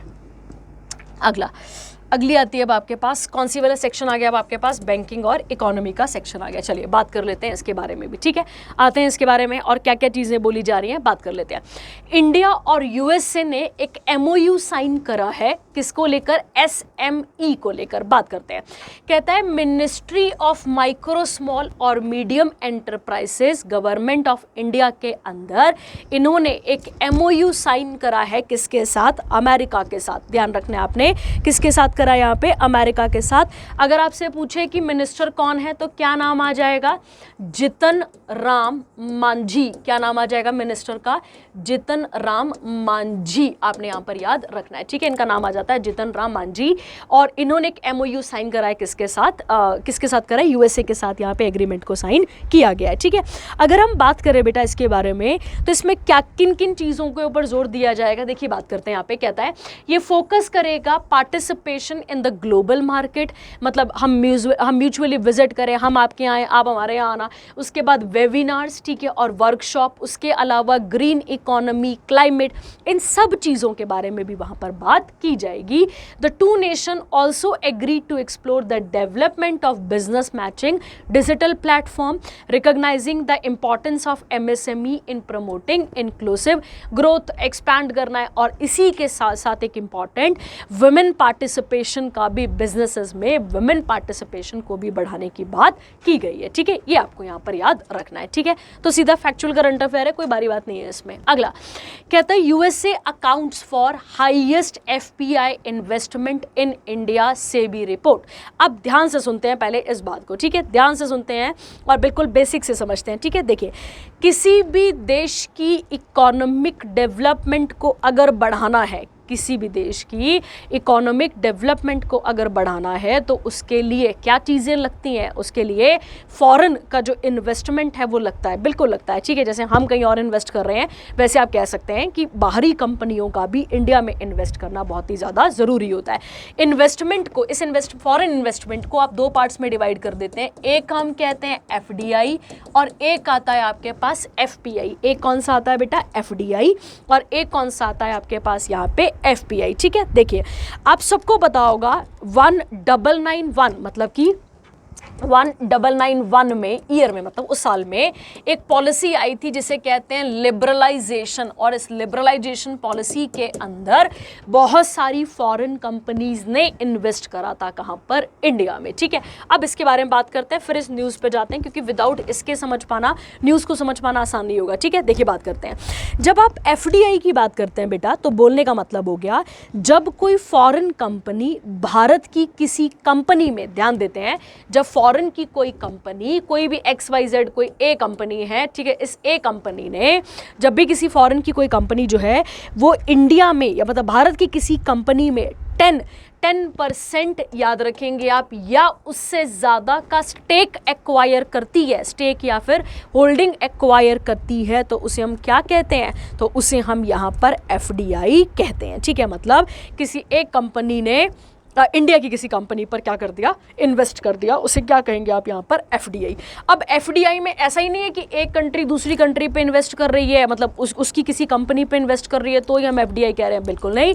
एक कंपनी ने इंडिया में आकर अपने किसी प्लांट को खोला, अपनी किसी कंपनी को खोला, उसको भी आप किस में काउंट करेंगे, एफडीआई में। पर कितना परसेंट स्टेक लिखा गया है, 10% या उससे ज़्यादा का स्टेक यहाँ पर होना चाहिए, ठीक है। अब आते, ये तो हो गया आपके पास एफडीआई, ठीक है। इसके बेनिफिट क्या क्या हो सकते हैं बेटा, तो इसके बेनिफिट बहुत सारे होते हैं, जैसे कि प्रोडक्शन कम हो जाना, उसके अलावा आपको कोई कस्टम ड्यूटी देनी पड़ती, ऐसे बहुत सारे बेनिफिट मिल जाते हैं किसको, यहाँ पर एफडीआई वाली कंपनीज को। अब आते हैं आप एफपीआई पे। एफपीआई क्या है बेटा, इजी भाषा में समझते हैं इसको भी।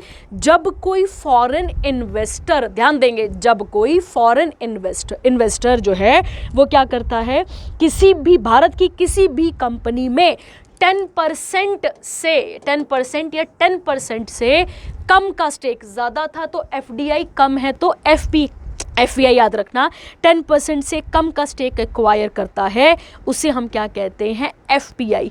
बोलने का मतलब है, अब जो बंदा इन्वेस्ट यहाँ पर करने आया है, जो फॉरेन बंदा यहाँ पे इन्वेस्ट करने आया, फॉरेन कंपनी जो इन्वेस्ट कर रही है, वो इन्वेस्ट डायरेक्ट होल्डिंग पे नहीं कर रही है, किस पे कर रही है, सिक्योरिटीज़ पे कर रही है। सिक्योरिटीज़ मतलब बॉन्ड्स हो गए, उसके गवर्नमेंट बॉन्ड्स हो गए, ठीक है। इन सब चीज़ों पे जब इन्वेस्ट किया जाता है, जैसे मान लो मैं एक पर्सन, मैं एक कंपनी, ठीक है, मैं इंडिया में आई और मैंने इंडिया में एक ही कंपनी पे जोर नहीं दिया, मैंने थोड़े थोड़े शेयर्स जो हैं, ये 10% स्टेक्स जो है वो मैंने किसके, किसी ए कंपनी, बी कंपनी, सी कंपनी, डी कंपनी, तो मेरी एक प्रोफाइल बन रही है, एक मेरा पोर्टफोलियो बन रहा है कि मैंने एक ही जगह पे इन्वेस्टमेंट नहीं करी है, मेरी इन्वेस्टमेंट मल्टीपल जगहों पे देखने को मिलती है, ठीक है। तो उसे आप क्या कहते हैं, यहाँ पे एफपीआई कहते हैं, ठीक है। अब आते हैं और इसके बारे में बात करते हैं। कहता है बच्चे आपके पास यहाँ पे, according to a report by the securities and exchange board of India, और आप सबको पता होना चाहिए कि सेबी एक स्टैट्यूटरी बॉडी है। कैसी बॉडी आपके पास, ये स्टैट्यूटरी बॉडी है। इसके according the USA led the foreign portfolio investment in India. ध्यान देंगे, इंडिया में फॉरेन पोर्टफोलियो इन्वेस्टमेंट किस कंट्री का ज्यादा रहा है, तो आप याद रखेंगे यूएसए का, फॉर द फिस्कल ईयर और द फाइनेंशियल ईयर 2023-24। और कितने रजिस्टर्ड एफपीआईज हैं हमारे पास, 3,457 ही बोलेंगे ना, 57, हाँ ये याद रखेंगे आप। उसके बाद सेकंड कौन है, लग्जमबर्ग, और उसके बाद कौन सा आता है, कनाडा, आपने याद रखना है। As of 31 March 2024 total number of FPI in India increase, ये बढ़ चुके थे, आप देख लेंगे इसके साथ में, और बाकी आप यहाँ पर बात कर लेंगे इसके बारे में और क्या क्या लिखा हुआ है, ठीक है। बस उतना हमारे लिए जानना जरूरी था कि कंट्रीज का पूछेगा तो पहला कौन सा आएगा आपके पास, यूएसए, सेकेंड लग्जमबर्ग आ जाएगी, और थर्ड कनाडा। ये अरेंज करने के लिए क्वेश्चन बन सकता है, ध्यान देंगे आप, ठीक है। अगला, आरबीआई ने एक कमेटी बनाई है, किसके लिए, तो अपने ग्लोबल स्टैंडर्ड्स को मेजर करने के लिए या उनके ऊपर नज़र रखने के लिए, ठीक है। देखिए, कहता है आरबीआई ने एक 10 मेंबर एक्सपर्ट कमेटी बनाई है, जिसको चेयर कौन करेंगे, डॉक्टर माइकल देबपात्रा, और आप सबको पता हो तो ये डिप्यूटी गवर्नर ऑफ आरबीआई हैं, to benchmark its regularly disseminated statistics against global standard and best practices. अगर हम इस कमेटी की बात करें तो ये क्या बात करेगी यहाँ पर, ये अपनी क्वालिटी, उसके अलावा जो रूटीन डाटा है अलग अलग सेक्टर्स में, फिर उसके साथ जहाँ जहाँ कोई बेंचमार्क एब्सेंट है वहाँ पे कोई बेंचमार्क लगाएगी। जैसे एक सेक्टर है नेशनल सिक्योरिटी, ठीक है, तो इसके ऊपर भी जोर देगी यहाँ पे, और कमेटी जो है वो गाइडेंस भी देगी कि कैसे डाटा को रिफाइन यहाँ पर किया जा सकता है। आरबीआई के गवर्नर कौन है, याद करिए, शक्तिकांत दास। आरबीआई के पहले गवर्नर कौन थे, ऑसबॉर्न स्मिथ थे। और अगर हम बात करें कि आरबीआई के ऑसबॉर्न स्मिथ हो गए, इंडियन कौन थे, तो सीडी देशमुख थे। ये आपको यहाँ पर याद रखना है, ठीक है। चलिए, और कब बनाया आरबीआई, 1 अप्रैल 1935।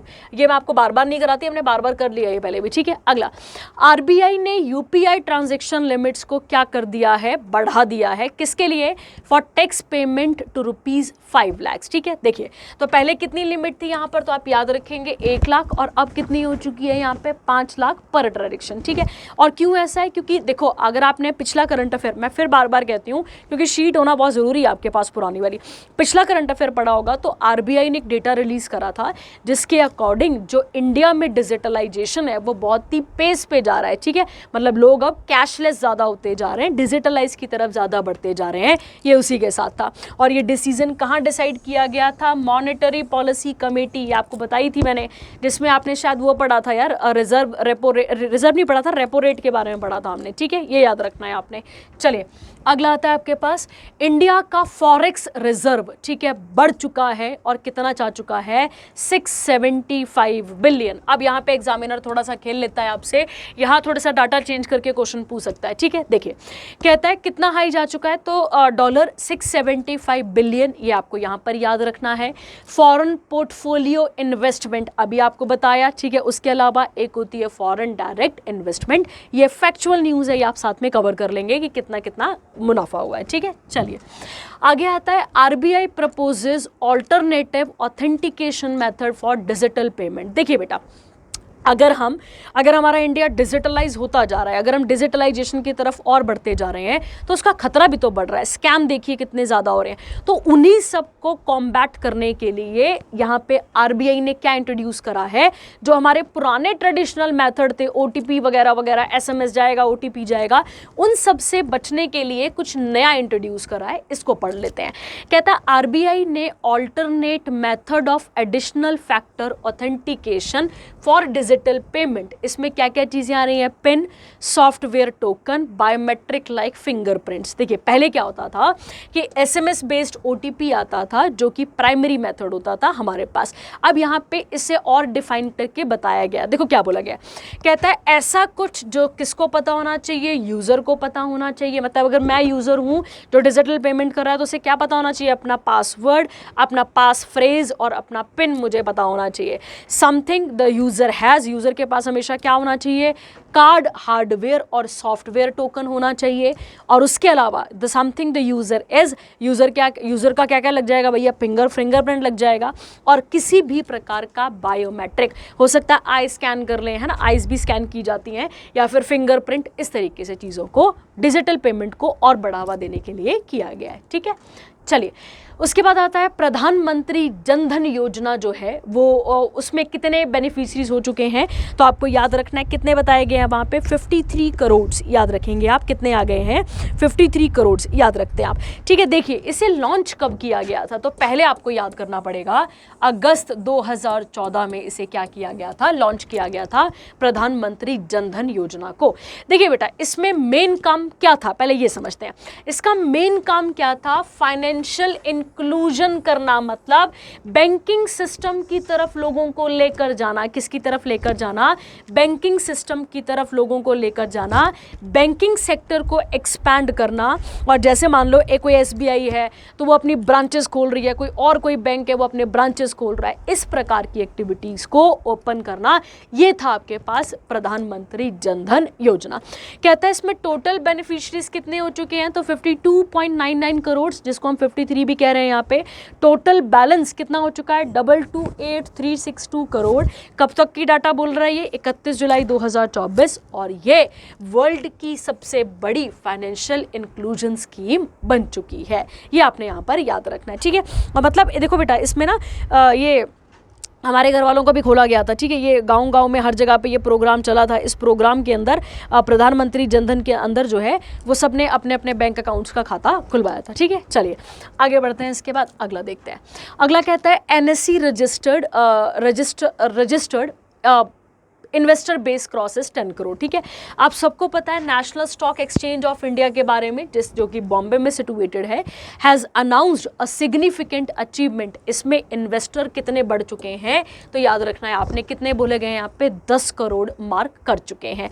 ये historical growth, while it took over 25 years to reach 4 crore investor by March 2021, the next 6 crore additions, ये आप पढ़ लेंगे, इतना इंपॉर्टेंट नहीं है। अगर आएगा तो इस तरीके से आएगा और कुछ क्वेश्चन नहीं बनेगा यहाँ से, ठीक है। चलिए उसके बाद आते हैं अपॉइंटमेंट, और कौन कौन से पर्सन्स इन न्यूज़ हैं इनके बारे में बात कर लेते हैं और देख लेते हैं इनसे क्या क्या क्वेश्चन हमारे पास बन सकते हैं, ठीक है। चलिए शुरू करते हैं। आपके पास पहला इंपॉर्टेंट करंट अफेयर और देखते हैं क्या लिखा है यहाँ पे अपॉइंटमेंट से रिलेटेड वाला, ठीक है। चलिए आता है SEBI approved the appointment of Praveen Rai, ध्यान रखना है प्रवीण राय, एज एमडी और सीईओ बने हैं किसके, तो याद रखेंगे multi commodity exchange of India, ठीक है, इंडियाज लार्जेस्ट कमोडिटी एक्सचेंज के बारे में ये डील करता है, ठीक है। अब ये क्या है, अब ये सब नहीं याद करना कौन निकल गया कौन क्या हो गया, ये याद करने वाला है, ठीक है। हाँ, पर कई बार ना ऐसा आता है कि इन्होंने किसको सक्सीड करा है, तो ये थोड़ा बहुत आपको पता होना चाहिए, अदरवाइज तो मतलब ऐसे याद रखो ना, पैडल में प्रवीण चढ़ गई या पैडल से प्रवीण, ऐसे याद रख लो, ठीक है, चढ़ गया है ना। आगे देखिए अब यहाँ पे क्या लिखा है, कहता है MCX क्या है, तो ये स्टेट ऑफ द आर्ट है, जिसमें मतलब क्या किया जाता है, जिसमें जो ऑनलाइन ट्रेडिंग कमोडिटीज होती हैं उनको एक्सचेंज किया जाता है और जो भी ट्रांजेक्शन से रिलेटेड डेटा होता है वो रखा जाता है। इसने कब से काम करना शुरू करा था, 2003 से, याद रखना है। किसके अंदर काम कर रहा है, सेबी के अंदर। चेयरमैन कौन है इसके, डॉक्टर हर्ष कुमार भनवाल, और हेडक्वार्टर कहाँ पर है इसके, मुंबई महाराष्ट्र, ठीक है। चलिए आगे बढ़ते हैं। इसके बाद अगला कहता है Rekha Sharma steps down as NCW chairperson, देखते हैं यहाँ पे, ठीक है। तो नेशनल कमीशन फॉर वुमेन की जो इनका टेन्योर जो है वो 6 अगस्त को ख़त्म हो चुका है और इनका जो है वो अब टेन्योर यहाँ पे ख़त्म हो गया, तो ये अब यहाँ पे नीचे आ चुकी है, ठीक है। आगे देखिए, कहता है NCW की एक स्टैट्यूटरी बॉडी है, याद रखना है, जिसको स्टैट्यूटरी बॉडीज़ वो बॉडीज़ होती हैं जो पार्लियामेंट के द्वारा किसी एक्ट से पास करके बनाई जाती हैं, ठीक है। कहता है under the national commission of women act 1990 और इसके हेडक्वार्टर हैं नई दिल्ली में। तो रेखा रिटायर हो गई है, ऐसे याद कर सकते हो, है ना। आगे कहता है India's new ambassador to US, सीधे फैक्चुअल है, क्या नाम है इनका, विनय मोहन कवात्रा, क्या नाम है, कवात्रा। और इन्होंने किसको सक्सीड करा है, तो तरनजीत सिंह संधू को क्या करा है, सक्सीड करा है। और अगर आपको याद हो तो USA ने अभी अभी किस में टॉप करा है भैया, FPI में, इंडिया में इन्वेस्टमेंट में। आगे राहुल नवीन जो है वो ED के चीफ बने हैं। अब ED क्या है, पहले एनफोर्समेंट डायरेक्टोरेट, ये किसके अंदर आता है बेटा, तो आपको याद रखना है डिपार्टमेंट ऑफ, किसके अंदर आ जाता है, ये फाइनेंस के अंदर। तो बोलने का मतलब हो गया किसके अंदर आ गया, ये फाइनेंस डिपार्टमेंट, मतलब डिपार्टमेंट ऑफ फाइनेंस, मतलब अब कह सकते हो मिनिस्ट्री ऑफ फाइनेंस के अंदर ये आ जाता है, ठीक है। डिपार्टमेंट ऑफ रेवेन्यू और फाइनेंस के अंदर ये हमें देखने को मिलता है, ठीक है। और याद रखना है इनका मेन काम क्या होता है, जो मनी लॉन्ड्रिंग होती है, उसके अलावा जो ये होता है ना फॉरेन एक्सचेंज के जो कानून होते हैं उनके जो वायलेशन करते हैं उनको चेक करते हैं ये। तो उसके लिए बंदा अपॉइंट हुआ है, क्या नाम है उनका, राहुल नवीन, आपको याद रखना है। और कहता है ही टुक चार्ज एज, अच्छा ये कौन है, 1993 के बैच IRS ऑफिसर हैं, याद रखना है आपने। और उसके अलावा he took charge as the acting director of the supreme court declared the repeated extension of the previous ED Sanjay Kumar Mishra is illegal, ठीक है। तो इनकी वाली जो अपॉइंटमेंट थी वो इलीगल निकली थी, इसीलिए किसे अपॉइंट किया गया है, राहुल नवीन को, ठीक है। आगे अगला आता है आपके पास रिपोर्ट्स, बैंकिंग और इंडेक्स के बारे में बात कर लेते हैं, ठीक है। आइए पहला देखते हैं।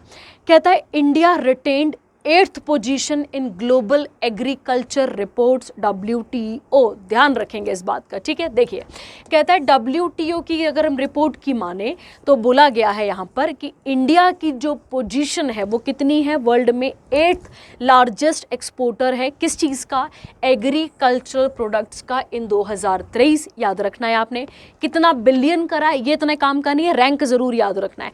यूरोपियन यूनियन क्या कर रहा है, यहाँ पे फर्स्ट रैंक आता है, सेकेंड किसका, USA का, तीसरा किसका, ब्राज़ील का, ठीक है। इंडिया का एक्सपोर्ट इस बारी घट गया, क्यों, क्योंकि जियोपॉलिटिकल फैक्टर्स के कारण, जैसे रेड सी में क्राइसिस आ गया था, क्योंकि हमें वही सबसे नियर बाय रूट पड़ता है ट्रेडिंग के लिए, तो वहाँ पर क्या आ गया था, तो आपको याद रखना है वहाँ पर वो क्राइसिस आ गए थे। उसके अलावा रशिया यूक्रेन वॉर ने तो वर्ल्ड में ही अफेक्ट करा है, तो हमें भी करा है। कहता है also the government of India has imposed a ban on export of wheat in May 2022, non basmati rice in July 2023 और शुगर पे लगा दिया था कब, अक्टूबर 2023 में, ठीक है। चलिए आगे आते हैं। इसके बाद कहता है यहाँ पर WTO के डायरेक्टर जनरल कौन है, तो नगोजी, याद रखें, नगोजी याद रहे, वही बड़ी बात है, नगोजी। और उसकी हेडक्वार्टर की बात करें तो जिनेवा स्विट्ज़रलैंड इसका हेडक्वार्टर आता है। मेंबर नेशन कितने हैं इसके, 164, और इसकी स्थापना कब हुई थी, 1995 में, ठीक है। चलिए आगे बढ़ते हैं। अगला आता है MNRE, मिनिस्ट्री ऑफ न्यू। आप मुझे बताएंगे इनके मंत्री कौन है, ये मंत्री कौन है, अभी किसके पास है ये वाला पोर्टफोलियो, ठीक है। इन्होंने एक ऑपरेशनल गाइडलाइन, देखो बेटा एक्चुअली में प्रधानमंत्री नरेंद्र मोदी की एक स्कीम आई थी जिसका नाम क्या था बच्चे, जिसका नाम था सूर्य घर मुफ्त बिजली योजना। बोलने का मतलब है कि जो सनरेज आ रही हैं उनको फोटोवोल्टिक सेल, जिसको आप सोलर पैनल्स कहते हैं, उस पर जमा करके हर घर पे जो मुफ्त बिजली है उसको यूज करना। तो इसके बारे में आई है और इसके बारे में बात कर लेते हैं। कहता है यहाँ पे ministry of new and renewable energy की अगर हम बात करें तो has issued the operational guidelines for implementing the model solar village. ठीक है, किसके लिए बात की गई यहाँ पे, सोलर विलेज के लिए। ये स्कीम किसकी स्कीम के अंदर आता है, तो आपने याद रखना है प्रधानमंत्री सूर्य घर मुफ्त बिजली योजना के अंदर आता है। इस स्कीम की अगर हम बात करें बेटा तो यहाँ पे क्या बोला गया था कि एम्फेसाइज किस पे जोर देती है, ये has been led on establishing one model solar village पर डिस्ट्रिक्ट अक्रॉस इंडिया। ठीक है, तो क्या बोला गया है कि एक डिस्ट्रिक्ट पे क्या होना चाहिए यहाँ पे, सॉरी मतलब हर डिस्ट्रिक्ट पे क्या होना चाहिए यहाँ पे, एक मॉडल सोलर विलेज यहाँ पर होना चाहिए है, ताकि जो भी वहाँ पे विलेज की कम्युनिटी वहाँ पे रह रही है वो अपनी एनर्जी नीड्स को खुद पूरा कर सके, ना कि बिजली पर बिजली मतलब जो इलेक्ट्रिसिटी है उस पर निर्भर ना रहे, इन सोलर पैनल्स के थ्रू अपने आप को जनरेट कर सके। कहता है अगर हम बात करें तो इसके लिए कितना करोड़ इकट्ठा एलोकेट किया गया था, तो 800 करोड़ आपको याद रखना है। प्रोवाइडिंग सेंट्रल फाइनेंशियल असिस्टेंस और 1 करोड़ पर विलेज दिया जाएगा। अब village must have a revenue village, और जिसकी जनसंख्या कितनी चाहिए, 5000 से ज़्यादा होनी चाहिए, और अगर कुछ स्पेशल कैटेगरी मिली है तो 2000 भी चलेगी। और विलेज को क्या किया होना चाहिए, will be selected by assessing their overall distributed renewable energy capacity. चलो ये तो चार्जेस तो नहीं भी याद रहे आपको चलेंगे, पर आपको ये याद रखना पड़ेगा स्कीम के बारे में। ठीक है, अगला कहता है इसके साथ यहाँ पे there will be a one winning village in each district of the state, जिसको फिर जिसने मतलब इससे अगर कोई ऐसा पैनल वगैरह बनाएगा तो उसका यहाँ पर फायदा देखने को मिलेगा। ठीक है, कहता है अगर हम बात करें तो इस स्कीम को अप्रूव कब किया गया था, तो 29 फरवरी 2024 को, और इसमें कितना करोड़ दिया जाएगा ये आप पढ़ लेंगे। ठीक है, और स्कीम के अंदर हाउस होल्ड को क्या दिया जाएगा, सब्सिडी कितने परसेंट की, 40% की to install solar panels on their roof. ठीक है, आगे, और इसका मतलब इसमें है क्या बच्चे कि it aims to provide free electricity of कितना यहाँ पे 300 unit per month and 1 crore household in India. ठीक है, चलिए फैक्चुअल है बेटा, ये सारी न्यूज़ है ना आपके पास। अगला NIRF की रैंकिंग आ गई है। ठीक है, NIRF की अगर हम बात करें तो अभी मिनिस्ट्री ऑफ एजुकेशन कौन है हमारे पास, धर्मेंद्र प्रधान। अगर हम इनकी माने तो इन्होंने 9th एडिशन पेश करा है किसका, इंडियन रैंकिंग का, और इसके अकॉर्डिंग बात करते हैं कौन कौन सा है। ठीक है, देखिए Indian institute of technology Madras का टॉप स्पॉट है किस चीज़ पे, यहाँ पर best educational institution in the country overall category में, और इंजीनियरिंग कैटेगरी में भी आपको याद रखना है लगातार कितने साल भाई, 6 साल याद रखने वाला है। उसके बाद है इंडियन इंस्टीट्यूट ऑफ कौन सा आ जाएगा, साइंस बेंगलुरु, इसका कौन सा स्पॉट है, 2nd, और 3rd किसका है, IIT बॉम्बे, याद रखना है आपने। IIT Madras is also retained in the 2nd rank in the research institution and innovation. और अभी आपको याद हो तो अभी आपने पीछे ही पढ़ा कि हम और इजराइल मिलकर वाटर रिसोर्सेज, वाटर टेक्नोलॉजी के ऊपर जोर दे रहे हैं। अगर हम बात करें यहाँ पर इसके बारे में, IIM अहमदाबाद के बारे में बात करें तो टॉप पोजीशन है किस वाले मैटर पे, तो याद रखना है मैनेजमेंट की कैटेगरी में। एम्स नई दिल्ली किस कैटेगरी में आता है, मेडिकल में, तो चलो याद ही रहेगा। जामिया आ जाएगा आपके पास कौन सा, हमदर्दी है ना ये, हाँ हमदर्द फार्मेसी कैटेगरी में। IIT रुड़की किस में आ जाएगा, आर्किटेक्चर और प्लानिंग के मामले में। और DU Hindu college claim top position among the college for the first time, surpassing Miranda house, ये जो थे पहले, और अब ये आ चुका है DU's हिंदू कॉलेज आ गया। ठीक है, चलिए तो आपको याद करना पड़ेगा कौन सा किस कैटेगरी में मिला हुआ है। उसके बाद है अन्ना यूनिवर्सिटी एंड इंदिरा गांधी इग्नू जिसे हम कहते हैं, इन्होंने स्टेट पब्लिक यूनिवर्सिटी और ओपन यूनिवर्सिटी की कैटेगरी में टॉप करा है। ठीक है, याद रखेंगे आप। उसके बाद है Symbiosis skill and professional national university Pune, इन्होंने भी टॉप करा है। किस कैटेगरी में, तो नाम से आपको क्लियर हो जाएगा, स्किल याद रहेगा। और NIRF की अगर हम बात करते हैं तो ये रैंकिंग सिस्टम को इंट्रोड्यूस करा था मिनिस्ट्री ऑफ एजुकेशन ने, कब, 2015 में। और इसका एम क्या है कि aim to provide a fair transparent assessment दी जाएगी हायर एजुकेशंस को, एक पैरामीटर पे नहीं, बहुत सारे पैरामीटर्स पे रैंकिंग उनको दी जाएगी। ठीक है, याद रखना है आपने। चलिए आगे बढ़ते हैं इसके बाद, और अगला इंपॉर्टेंट करंट अफेयर देख लेते हैं किसके बारे में बात की गई है। ठीक है, अगला आता है स्पोर्ट्स। हाँ, वेरी वेरी इंपॉर्टेंट, पेपर के लिए पेट क्वेश्चन, बता चुकी हूँ मैं आपको पहले भी। पेरिस ओलंपिक्स, यहाँ से पेपर में क्वेश्चन डन है इस बार। ठीक है, डिटेल में इसके बारे में बात करते हैं और अच्छे से समझते हैं कि यहाँ क्या क्या फैक्टर आपके पास लिखे हुए हैं। कहते हैं, देखिए, कहता है 2024 समर ओलंपिक्स, जिसको officially the games of 33rd, ठीक है, 33rd ओलंपियाड भी कहा जाता है, ये कहाँ पर हो रहे थे, पेरिस फ्रांस में। और कब से कब तक, 26 जुलाई से लेकर 11 अगस्त 2024 के बीच में। कहता है ओपनिंग सेरेमनी की अगर हम बात करें तो ये कहाँ पर हुई थी, साइने रिवर, ध्यान रखना है, कहाँ पर, पेरिस फ्रांस में। और कब हुई थी ओपनिंग, तो 26 जुलाई 2024 को।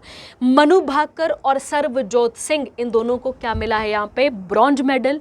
किस कैटेगरी में मिला है, तो मिक्स्ड, याद रखना, मिक्स्ड मतलब एक ही मिला है, यहाँ पर एक ही काउंट होगा ये वाला। ठीक है, आगे, और टीम इवेंट बाय डिफीटिंग, किसको हराया था उन्होंने, तो कोरिया के ओ ये जिन और ली वोन हो, बेटा तो नाम तो बड़े खतरनाक है इनके, है ना। आगे, द पेरिस ओलंपिक्स 2024 का जो 33rd एडिशन था समर्स का, याद रखना है आपने, ये 3rd टाइम था जब कौन होस्ट कर रहा था इसको, पेरिस ने पहले कब होस्ट करा था, 1900 में, और उसके बाद कब करा था, 1924 में।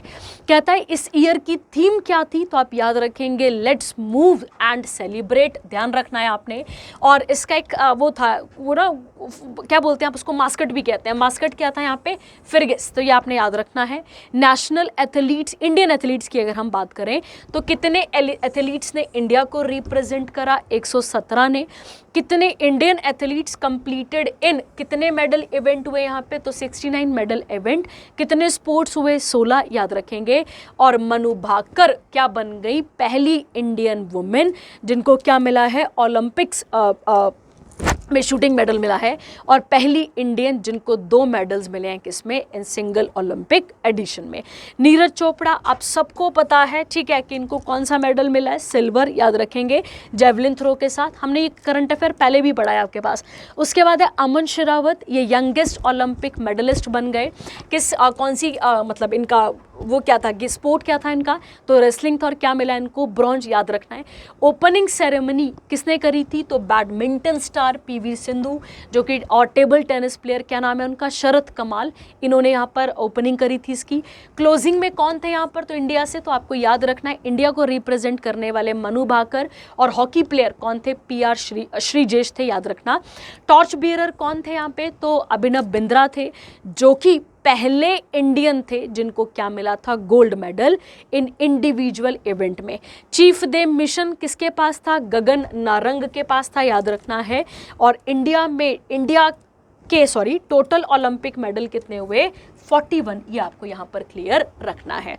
नॉर्मन पेट्राज, ये first medal for India in Paris 1900 में आया था। KD जादव जो है वो फर्स्ट इंडिविजुअल मेडल लेकर आए थे इंडिपेंडेंट इंडिया के लिए, हेलेंसिकी में हुआ था ये 1952 में।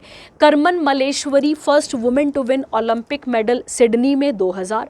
अभिनव बिंद्रा बीजिंग 2008, और नीरज चोपड़ा टोक्यो ओलंपिक्स में हमारे लिए मेडल आ चुके हैं।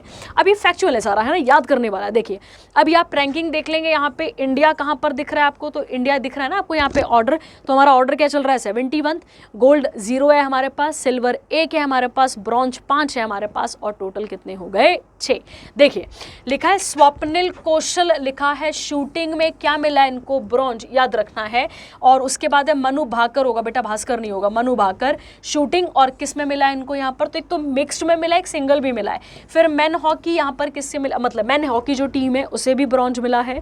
नीरज चोपड़ा एथलेटिक्स एथलेटिक्स में क्या मिला है उनको, सिल्वर, और अमन शिरावत रेसलिंग के, इनको भी क्या मिला है, ब्रॉन्ज, ठीक है। और इनके पैरेलली वो लोग हैं जिनको क्या मिला था, गोल्ड, ठीक है। चलिए उसके बाद इंडिया होस्ट करेगा किसको, ISSF वर्ल्ड कप फाइनल को, ध्यान रखना है इस बात को, ठीक है। अभी प्रपोज्ड है, देखो हम कब इसे होस्ट करते हैं यहाँ पे, ठीक है, तो अक्टूबर 2024 की बात की जा रही है। हम सबको पता है WCF वर्ल्ड कप फाइनल में क्या किया जाता है बच्चे, ये सीजन एंडिंग इवेंट होता है जिसमें शूटर्स जो होते हैं, पिस्टल, राइफल, शॉटगन, ये यहाँ पर इस इवेंट में पार्टिसिपेट करते हैं। Medal winners from the 12 individual shooting event at the Paris Olympics, वो ऑटोमेटिकली किसके लिए क्वालिफाई हो चुके हैं, इस वर्ल्ड कप फाइनल शूटिंग वाले के लिए। और कहाँ पे हुआ था ये वाला, तो ये वहाँ पर हुआ था दोहा कतर में, ठीक है। उसके बाद अगला आ जाएगा आपके पास 2023 में भोपाल ने इसे क्या करा था, यहाँ पर पहली बार होस्ट करा था, ये हमें यहाँ पे याद रखना है, ठीक है। बाकी ना भी याद रहे चलेगा, ठीक है। आगे उसके बाद आता है डिफेंस और मिलिट्री एक्सरसाइजेस, चलिए इसके बारे में भी बात कर लेते हैं। कहता है इंडियन नेवी, चलिए पहला क्वेश्चन मेरा आपके पास बन जाएगा, इंडियन नेवी डे हम कब मनाते हैं, इंडियन नेवी, या फिर हम सीधी मोटी मोटी बात करें तो नेवी डे हम कब मनाते हैं, तो आप सबको पता है हम नेवी डे कब मनाते हैं, तो हम मनाते हैं 4 दिसंबर को, ध्यान रखना है आपने, हर साल 4 दिसंबर को क्या मनाया जाता है, नेवी डे मनाया जाता है। और अभी चीफ कौन है, तो अभी कौन है, दिनेश कुमार त्रिपाठी, कौन है अभी अपने पास, दिनेश कुमार त्रिपाठी, इसी साल की इनकी अपॉइंटमेंट है, अगर आपको पता हो, त्रिपाठी आएगा ना, हाँ त्रिपाठी, ठीक है। चलिए कहता है इंडियन नेवी ने ऑथराइज कर दिया है, ध्यान देंगे आप यहाँ पे, इंडियन नेवी ने ऑथराइज कर दिया है मजागॉन डॉक शिप बिल्डर लिमिटेड को कि वो 6 एडवांस्ड क्या बनाएंगे, सबमरीन, किसके साथ पार्टनर में, भाई जर्मनी के साथ। तो जर्मनी वाली की क्या क्या नाम है, TKMS, बेटे नाम पढ़ना बहुत खतरनाक है, पढ़ लेंगे आप इसे। Under the project 75 India initiative, तो हमारा क्या चल रहा है यहाँ पे, एक इनिशिएटिव चल रहा है नेवी के लिए, क्या नाम है उसका, प्रोजेक्ट 75 इंडिया इनिशिएटिव, ठीक है। याद रखना है कितने करोड़ यहाँ पर बताया गया है, तो 60,000 करोड़ आप याद रखेंगे। और ताकि किसे बढ़ाया जा सके, इंडिया जो इंडियन नेवी है उसकी कैपेबिलिटीज को बढ़ाया जा सके इंडियन ओशन में। अब ये MDL है क्या, तो ये पब्लिक सेक्टर अंडरटेकिंग है, किसके अंदर काम करती है, डिफेंस के अंदर। और याद रखना है कब बनी थी ये, तो 1934, फिर इसे गवर्नमेंट ने टेक ओवर कर लिया था कब, 1960 में। और हेडक्वार्टर कहाँ पर है इसके, मुंबई महाराष्ट्र में, ठीक है। चलिए बिल्कुल फैक्चुअल। आगे DRDO ने पहला क्या लॉन्च करा है यहाँ पे, तो MP मतलब man portable anti tank guided missile, ध्यान रखना, ठीक है। ये इतनी पावरफुल है कि अगर आप देखें मिसाइल, तो इसका वॉरहेड इतना खतरनाक है कि ये सामने वाले के चीथड़े उड़ा सकती है। इस प्रकार की ये क्या मिलती है हमें यहाँ पर, एक क्या बोल सकते हैं आप यार पे से, man portable anti guided missile हमें देखने को मिलती है, ठीक है। देखते हैं तो इसे कहाँ से लॉन्च किया गया, तो आपको याद रखना है पोखरन फायरिंग रेंज से, जैसलमेर राजस्थान। अच्छा पोखरन टेस्ट आप मुझे बताएंगे पहला और दूसरा कब और कौन थे प्राइम मिनिस्टर, और क्या क्या नाम थे इनके, आपको पता होना चाहिए, आप मुझे बताएंगे। और ये मैं क्लासेस में भी आपको क्वेश्चन देती हूँ कई बार। कहता है DRDO also successful conducted the maiden flight test, और उसके अलावा एक और टेस्ट हुआ है जिसका नाम क्या है, ग्लिडेड बॉम्ब, क्या नाम है उसका, गौरव, तो ध्यान रखना पड़ेगा आपको, Gaurav from an Indian air force platform, कहाँ से किया गया है, Su-30 MKI, कहाँ से किया गया है, उड़ीसा से, याद रखना है। गौरव को किसने डिज़ाइन करा है, तो आप याद रखेंगे रिसर्च सेंटर इमारत, और ये कहाँ पर आता है, हैदराबाद तेलंगाना में आता है, ठीक है। चलिए एक और हो गया आपके पास। अगला उद्र शक्ति जो है वो एक्सरसाइज है हमारी किसके साथ, तो याद रखेंगे उद्र शक्ति है ना, तो ये एयरफोर्स की आती है। और एयरफोर्स डे कब मनाते हैं हम, 8 अक्टूबर, याद रखेंगे हम एयरफोर्स डे कब मनाते हैं, 8 अक्टूबर को मनाते हैं। और चीफ कौन है अभी, तो आप सबको पता होना चाहिए है विवेक राम चौधरी, क्या नाम है उनका, विवेक राम चौधरी, ये आपको यहाँ पर क्लियर रखना है, ठीक है। चलिए तो किसके साथ है ये हमारी, एक एयरफोर्स एक्सरसाइज है, किसके साथ, मलेशिया के साथ, आप याद रखेंगे। मलेशिया के PM कौन है, तो आप याद रखेंगे अनवर इब्राहिम। कैपिटल क्या है, कुआलालंपुर, और करेंसी क्या आती है, रिंगिट, ध्यान रखेंगे, ठीक है। चलिए अगली आती है आपके पास मित्र शक्ति, 100 बार पेपरों में आ चुकी है, श्रीलंका के साथ है, हमारी मिलिट्री एक्सरसाइज है ये। और मिलिट्री डे हम कब मनाते हैं, तो आप सबको पता है 15 जनवरी को हम क्या मनाते हैं, मिलिट्री डे सेलिब्रेट करते हैं, ठीक है, आपको याद रखना है इसके बारे में भी। अगला आता है, अगला इंपॉर्टेंट करंट अफेयर देख लेते हैं क्या बोलता है। अब आता है साइंस एंड टेक, इसके बारे में बात कर लेते हैं, चलिए आगे। अभी चीफ ऑफ आर्मी कौन है, बताना जरा सा, चीफ ऑफ आर्मी कौन है आप मुझे बताएंगे, ठीक है। चलिए, ये मैंने आपको शायद शुरू में ही क्लियर करा था एक करंट अफेयर इस तरीके का। मैंने आपको कहा था कि इंडिया और नेपाल के बीच में शुरू में एग्रीमेंट हुए थे बहुत सारे, मैंने आपको बताया था ये वाली बात कि इंडिया और नेपाल के बीच में शुरू में ही बहुत सारे एग्रीमेंट हुए थे। और उन एग्रीमेंट की जब आप बात करते हैं, उन्हीं एग्रीमेंट में डिजिटल पेमेंट पे भी था, और एक रेल नेटवर्क बनाना था, एक रोड नेटवर्क बनाना था नेपाल से इधर को, तो उन सब चीज़ों पे तो बात हो ही रही थी। साथ ही साथ आपको याद रखना है, हमने उनकी एक मुनाल सैटेलाइट है, इसे लॉन्च करने की बात हमने यहाँ पर की है, ठीक है। बात करते हैं मिनिस्ट्री ऑफ एक्सटर्नल अफेयर्स, कौन है भी, एस जयशंकर याद रखेंगे, and new space India limited commercial arm of ISRO. ISRO की स्थापना कब हुई है आप सबको पता होना चाहिए, 15 अगस्त 1969 को, ठीक है, याद रखेंगे। हेडक्वार्टर कहाँ पर है इसके, तो कहाँ पर आते हैं, बेंगलुरु कर्नाटका में इसके हेडक्वार्टर हमें मिलते हैं, ठीक है। अगला पॉइंट कहता है बेटा इसके साथ कि हमने MOU साइन करा था कि हम क्या करेंगे, हम ग्रांट देंगे, ग्रांट असिस्टेंट मतलब होता है पैसों से मदद करेंगे। और किसकी लॉन्च में मदद करेंगे हम, यहाँ पर नेपाल ने खुद बनाई है अपनी मुनाल सैटेलाइट, उसको लॉन्च करने के लिए हम यहाँ पर मदद करेंगे। मुनाल इंडिजीनियस सैटेलाइट है, नेपाल की है, हमारी नहीं, नेपाल की है, याद रखना है। और नेपाल के जो स्टूडेंट्स हैं, मतलब कहाँ पे, Nepal academy of science and technology, इसने इसे तैयार करा है। एम क्या होगा इस सैटेलाइट का कि जो वेजिटेशन डेंसिटी डेटाबेस है उसको अर्थ सरफेस पे क्या किया जाए, उसे देखा जाए, उसके बारे में आगे प्लानिंग की जाए, ठीक है।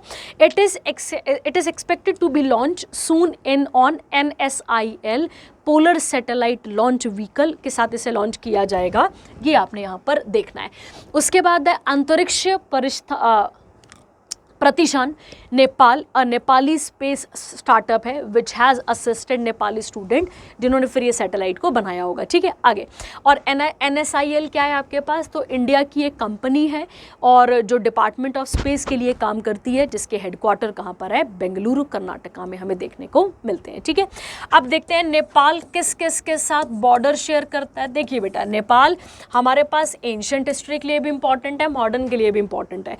एंशंट के लिए क्यों, क्योंकि लुम्बिनी यहाँ पर जगह आती है, और Lumbini is the birth place of Mahatma Buddha, आपको याद रखना है, ठीक है।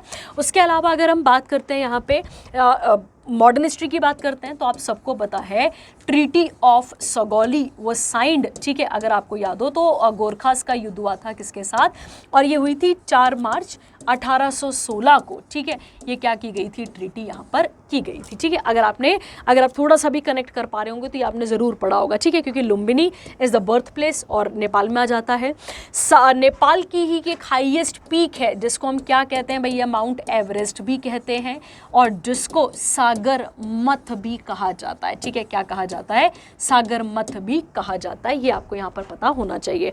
उसके अलावा अगर हम बात करें तो नेपाल किस किस के साथ बॉर्डर शेयर करता है, तो भाई यूके मतलब उत्तराखंड है ना, यूके का मतलब कुछ और मत समझ लेना, उत्तराखंड के साथ करता है, सिक्किम के साथ शेयर करता है, यूपी के साथ करता है, ठीक है, सिक्किम आ जाएगा आपके पास, यूपी के साथ शेयर करता है, और वेस्ट बंगाल के साथ भी थोड़ा बहुत बॉर्डर शेयर करता है, कौन, नेपाल, ये आपको यहाँ पर याद रखना है।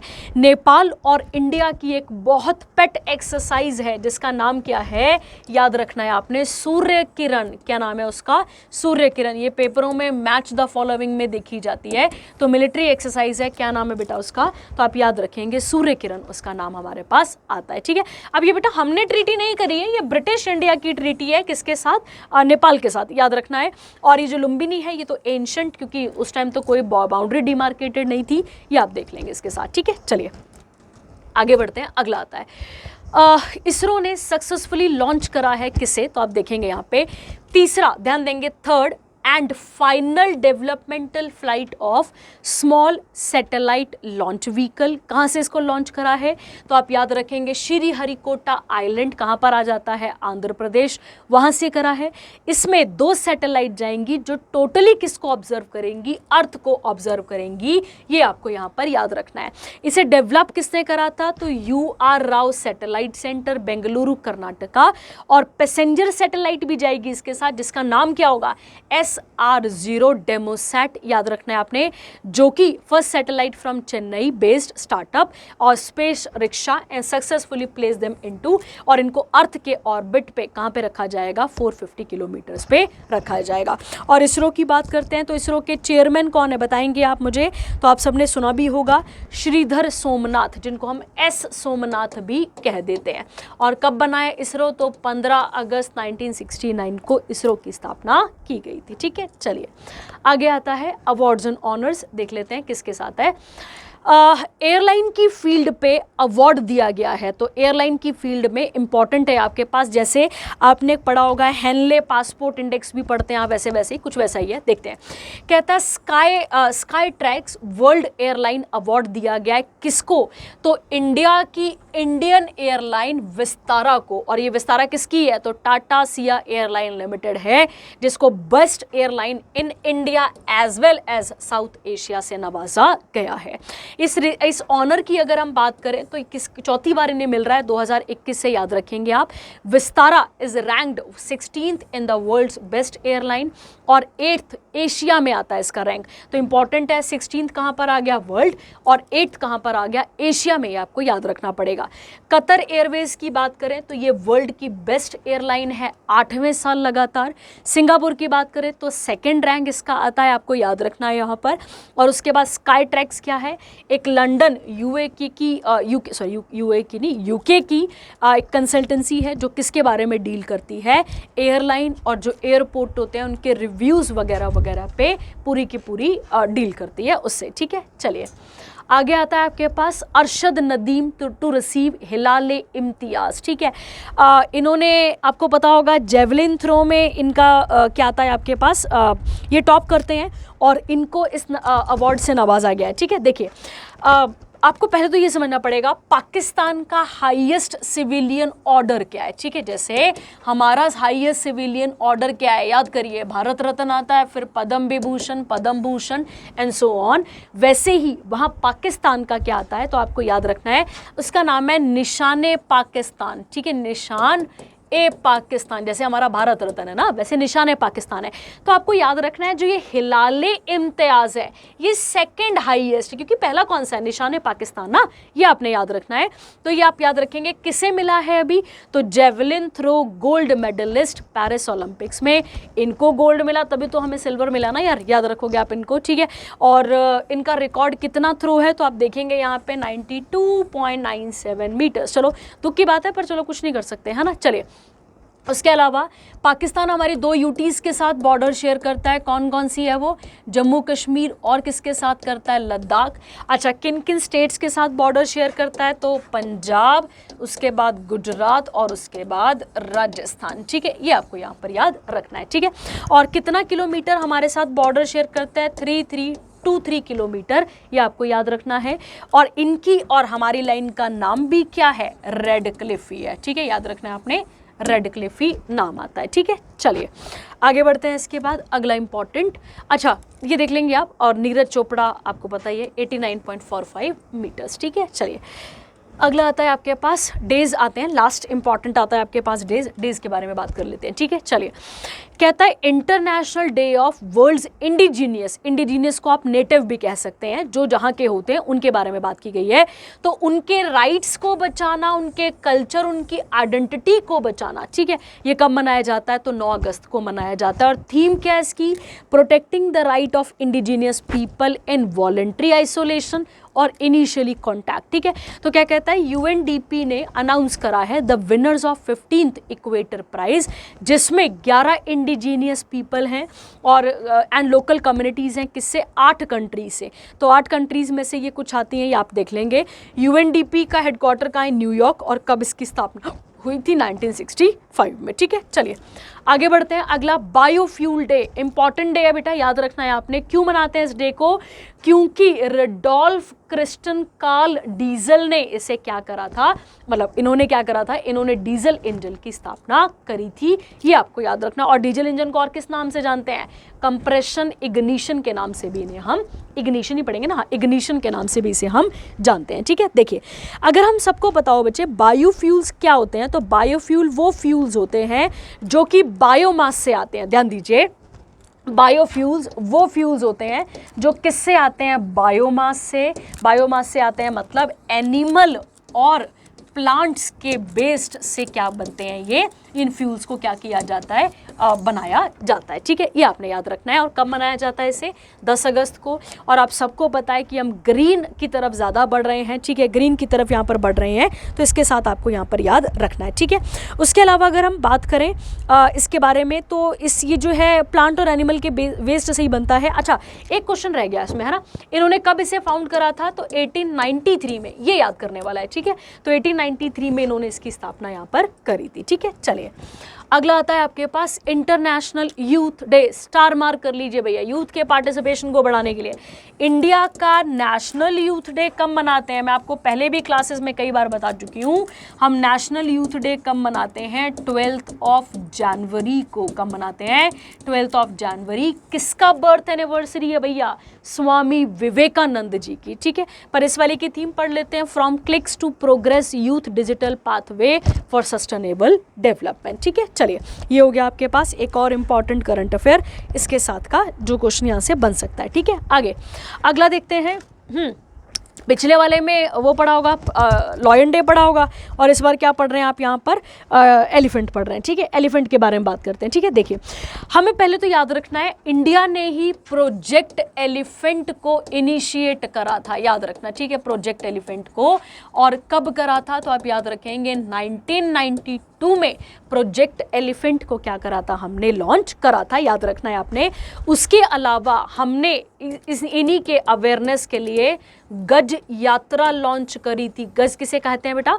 तो शेर बोल रही हूँ, सॉरी, हाथी को क्या कहा जाता है? गज कहा जाता है, ये आपने याद रखना है। और एक आप मुझे बताएंगे माइक की फुल फॉर्म क्या है, ठीक है, क्या ये एलिफेंट से एसोसिएटेड है? आप मुझे बताएंगे इसके बारे में। तो कौन कौन से प्रोग्राम हो गए? एलिफेंट, गज यात्रा, और एक कौन सा आ गया आपके पास यहाँ पर? माइक आ गया, ठीक है। और आप सबको पता होगा कि इंडिया का नेशनल हेरिटेज एनिमल भी क्या है? अपने पास हाथी है। और इसे कब घोषित किया गया था? 2010 में इसे घोषित किया गया था। सबसे ज़्यादा हाथी किस राज्य में मिलते हैं? के मतलब कर्नाटका। कहाँ मिलते हैं? कर्नाटका। इसे एलिफेंटिडाई भी कहते हैं और जेंटल जायंट्स के नाम से भी हम जानते हैं, ठीक है। थीम आप देख लेंगे इसके साथ का। आगे अगली आती है वर्ल्ड ऑर्गन डोनेशन डे, ठीक है। अगर आपने थोड़ा सा पिछला करंट अफेयर ढंग से पढ़ा होगा तो हमने एक और पढ़ा था, इंडियन ऑर्गन डे पढ़ा था हमने पिछले करंट अफेयर में, जो कि हम कब बनाते हैं? 3 अगस्त को, ठीक है, याद रखना है। और अब हम कौन सा बना रहे हैं? वर्ल्ड वाला बना रहे हैं, ठीक है। तो याद रखेंगे आप यहाँ पे इसका वो क्या है, थीम क्या है? थीम है be the reason for someone smiles today, याद रखना है आपने। और क्यों मनाया जाता है? क्योंकि वर्ल्ड का पहला successful living donor kidney transplant किया गया था 1954 में। किसके द्वारा? अमेरिकन सर्जन के द्वारा, जिनका नाम था डॉक्टर जोसेफ ई मुर्रे। आपको यहाँ पर याद रखना है, ठीक है। चलिए, और उसके अलावा इनको फिर क्या मिला है? नोबेल प्राइज भी मिला है फिजियोलॉजी और मेडिसिन में 1990 में। और इनके साथ एक अमेरिकन फिजिशियन भी थे, उनका नाम आप यहाँ पर देख लेंगे, ठीक है। चलिए आगे आता है अगला वाला। अब आता है बुक्स। हाँ, हरिवंश नारायण सिंह जो कि डिप्यूटी चेयरमैन है कहाँ के? राज्यसभा के, ठीक है, याद रखना है, बिहार से। इन्होंने रिलीज करी है एक बुक जिसमें लिखा है भारत के 75 महान क्रांतिकारी। अब बेटा मैं इसको पूरा सर्च कर रही थी पर मुझे मिले नहीं कि किसके बारे में और कितने, मतलब ग्रेट रेवोल्यूशनरीज अगर आप बोलते हैं तो जब हम रेवोल्यूशनरीज की बात करते हैं तो रेवोल्यूशनरीज में तो भगत सिंह, सुखदेव, राजगुरु, ठीक है, फिर अपने पास प्रफुल्ल चक्की, खुदीराम बोस, बहुत सारे लोग आ जाते हैं, ठीक है।